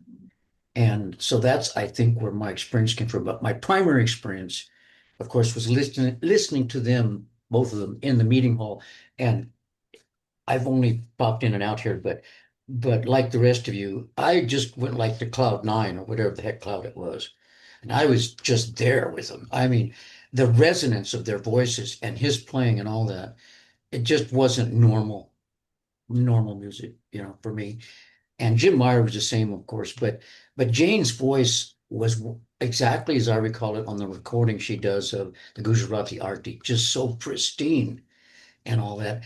But I cornered Bob like Ron one time. He was cleaning the back porch on the refectory, sweeping away around the trash cans, and he was singing. That's how I knew he was there. So I heard him, and I went in there, and he had his broom in his hand, ching, ching, ching, ching, ching, and he's just singing away about Baba, And I already knew about him, so I don't know if this was like 84 or 85 or 6, whatever. But so I approached him, and I'm not, like Ron said, it was just like I approached him just like he was my brother, like I'd known him as long as forever. And that's the way he accepted you, I think, because he did me. But so I asked him, and I said, Bob, I really want to buy a house. How do you buy a house? Something like that, right? It was on my mind at the time. And he said, well, basically said, well, Jane's parents helped us with our house, and he gave me, he was talking and I was listening, but the whole thing, it's like you're all speaking of this, but you, Ron, the whole thing was like a sacred moment with Bob. That's it. It'll never go away from my Richard Sander memory. Now, next incarnation, who knows? But anyway, thank you for your ears. Thank you. Great. Gabriella? Yeah, I wasn't gonna get into it, but since we're still here, I'll tell a few more shorter stories in between the beginning and ends. But when I first met Bob and Jane, they were doing cabins.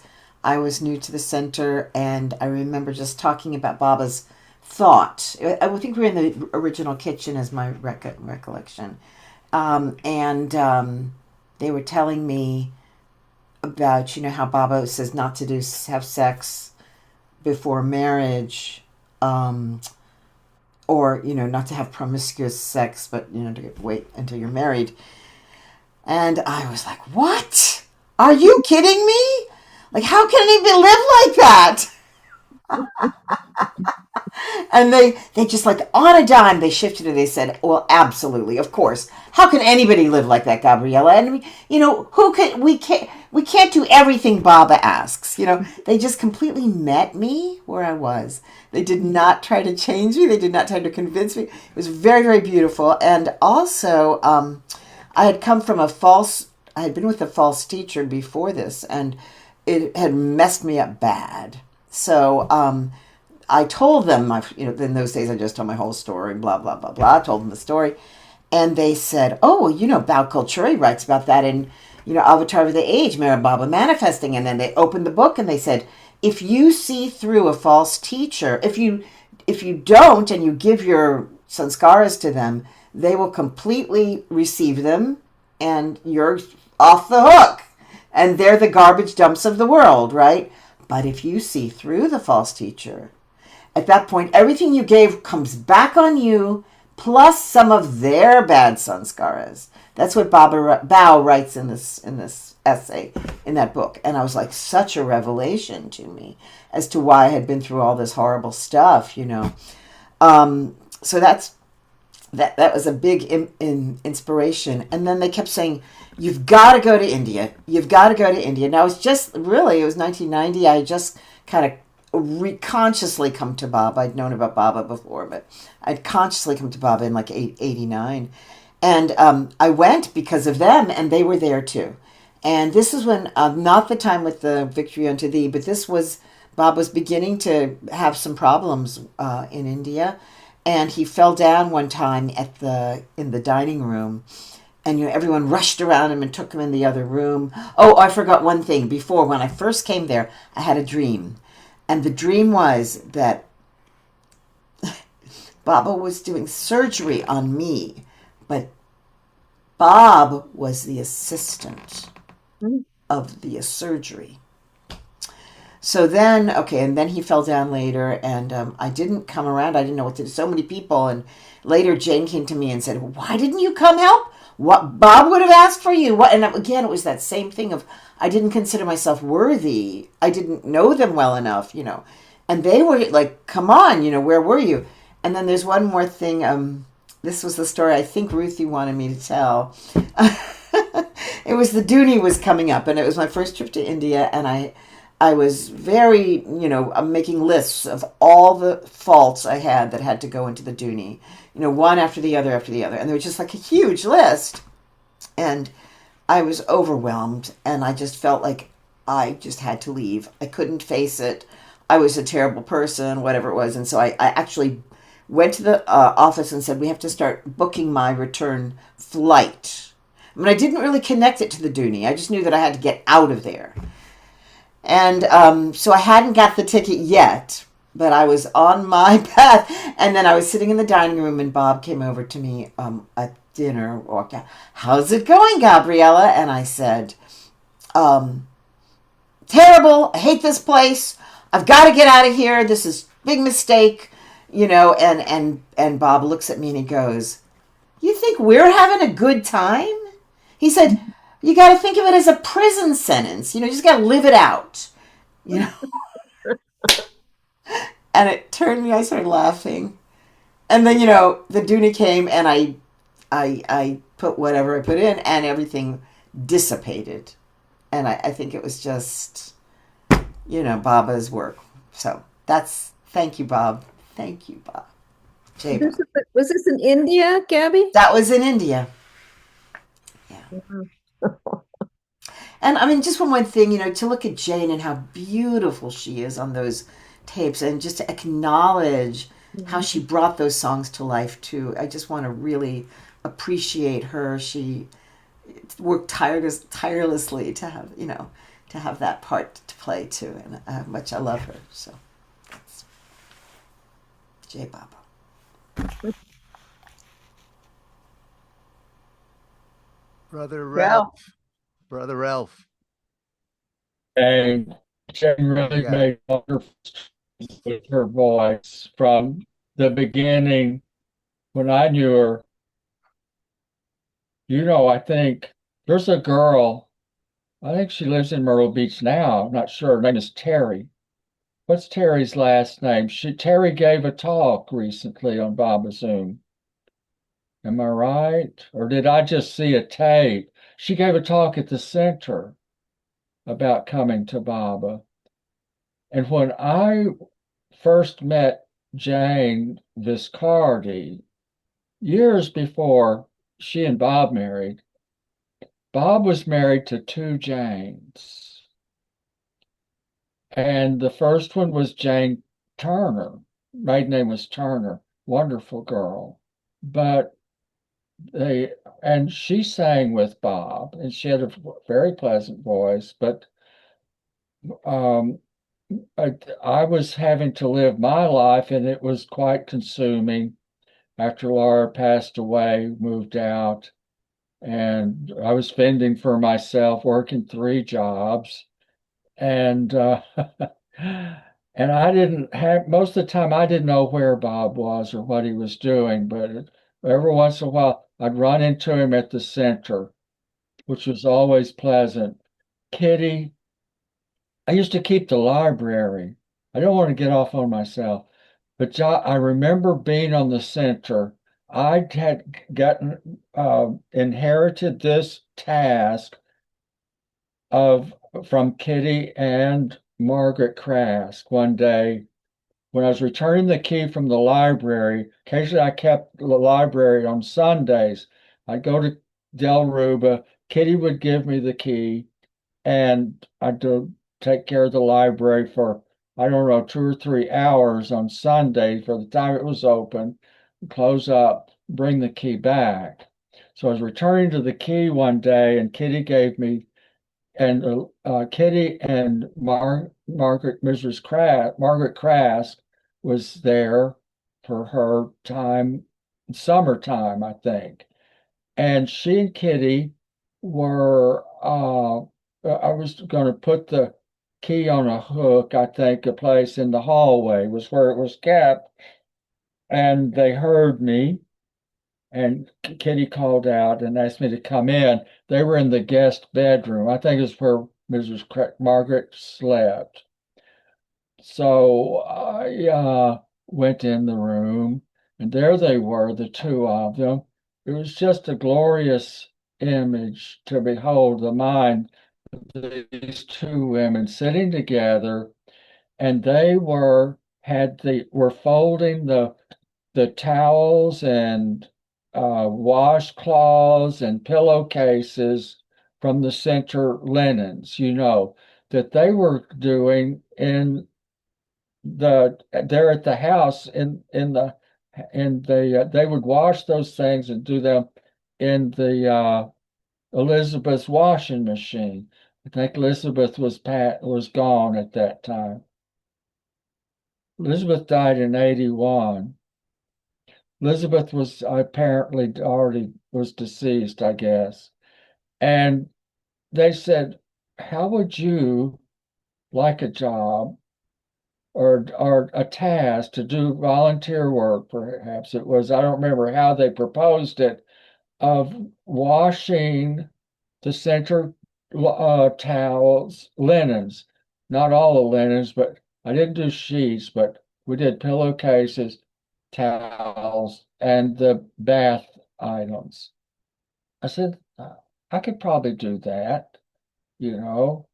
And so we talked about it later, and later we talked about it in Kitty's office. So when I would do the towels, I would come, it'd be any time, you never knew, day or night. might be on the center returning the clean linens to the linen room and putting them on the shelf.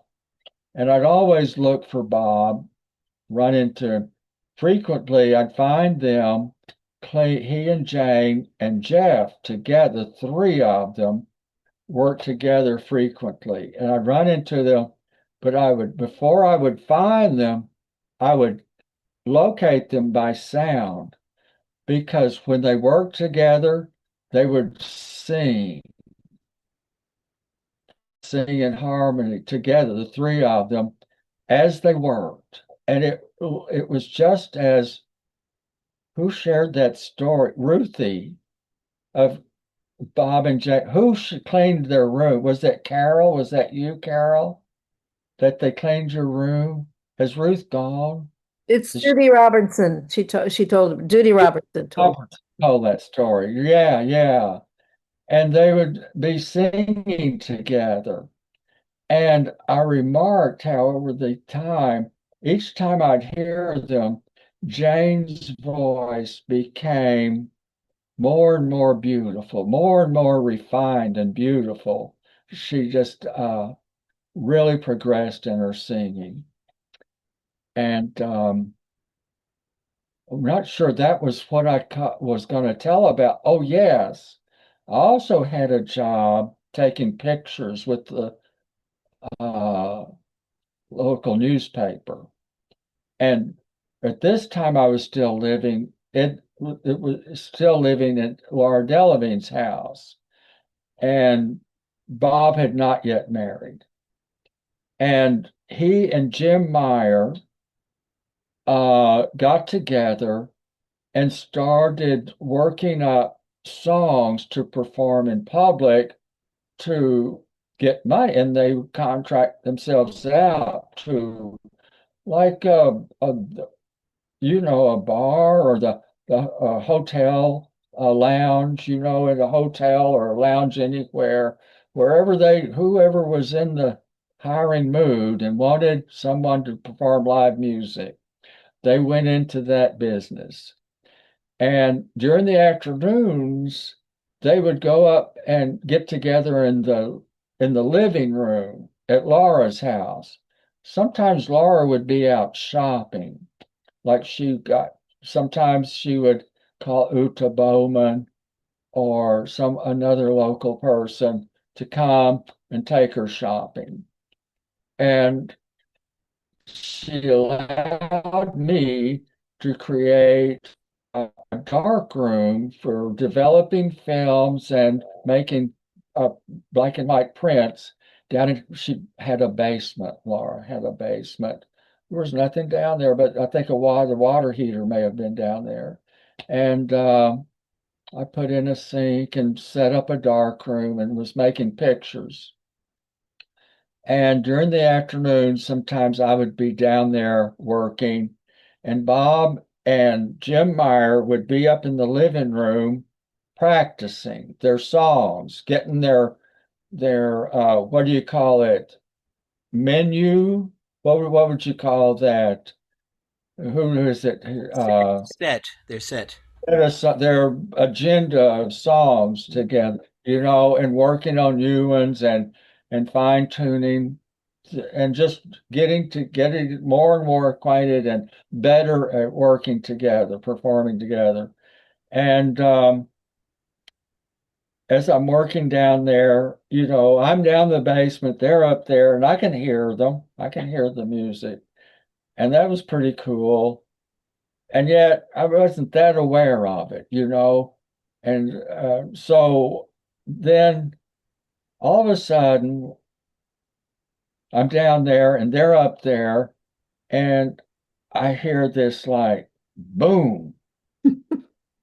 It was like the earth shook, and it's like a vibrant, deep, like the house shook, boom, like that, thud. And then again, boom.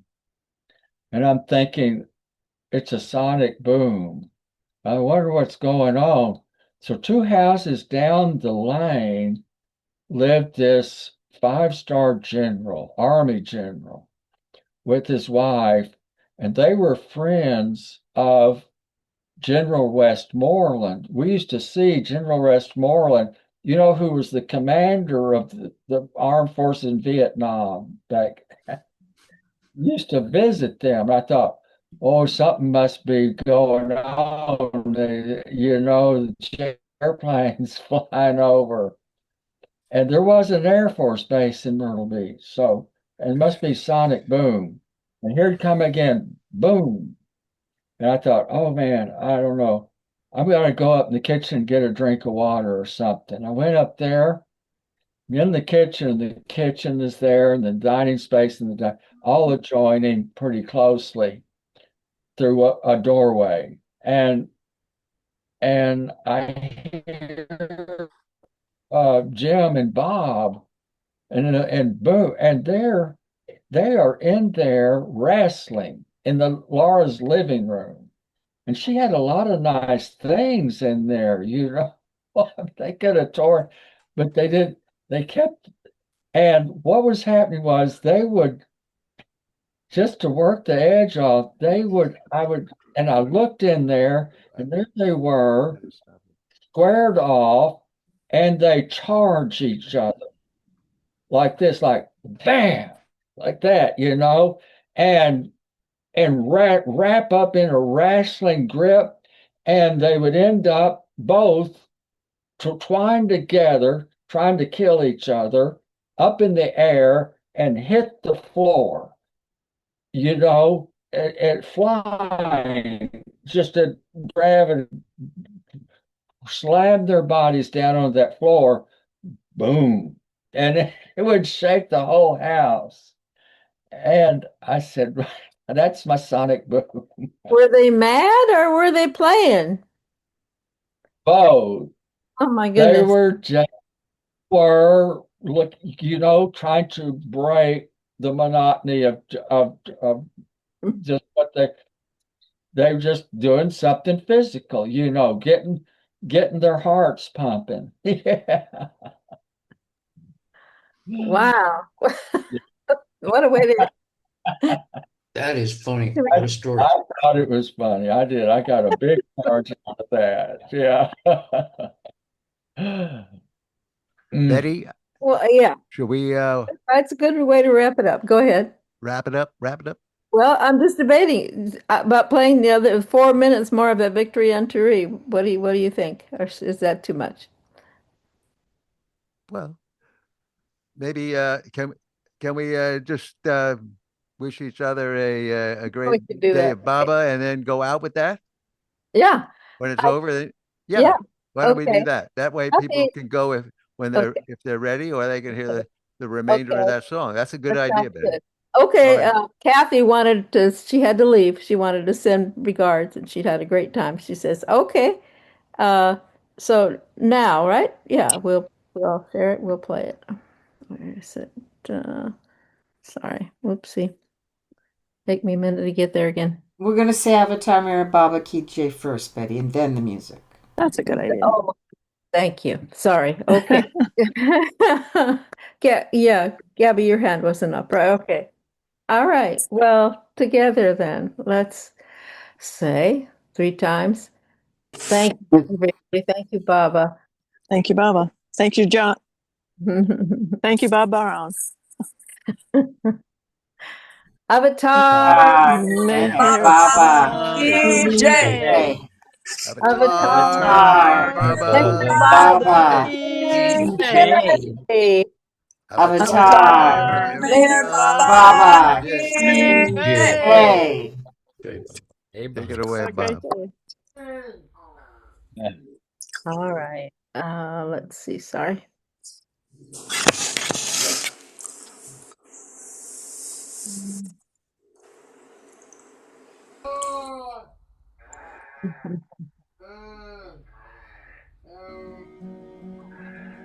What is this?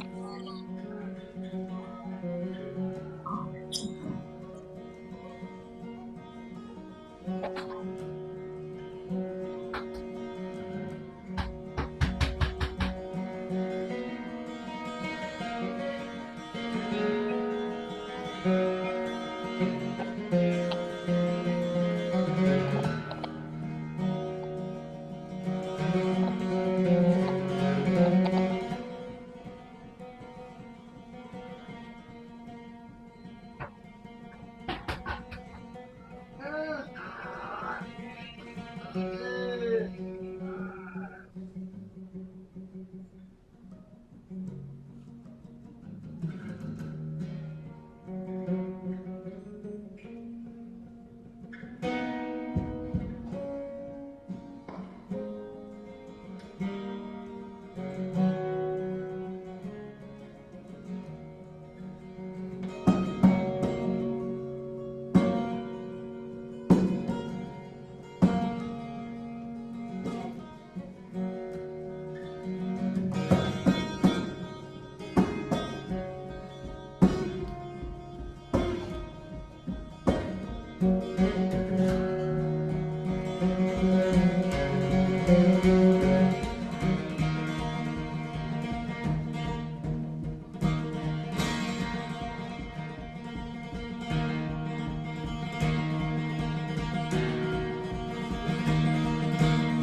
loveliness in the air, where infinite content pervades the heart. When he appears, oh, brother's eye, complete begging, running on to sing the master's praise. Victory unto thee. Victory unto thee. Victory unto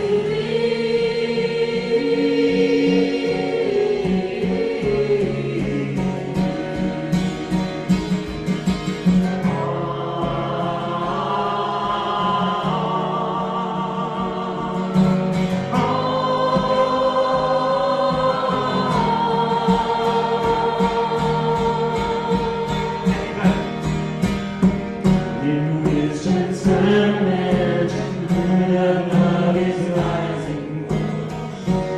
What's the tide? Its surging waves is blowing everywhere. Oh Lord, how glorious thou art. Victory unto thee.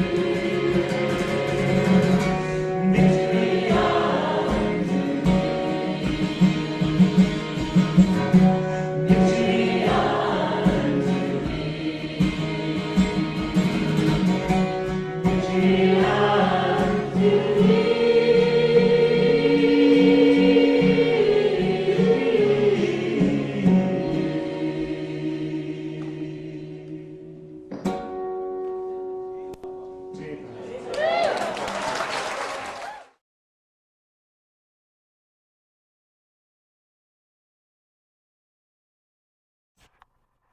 Thrilling.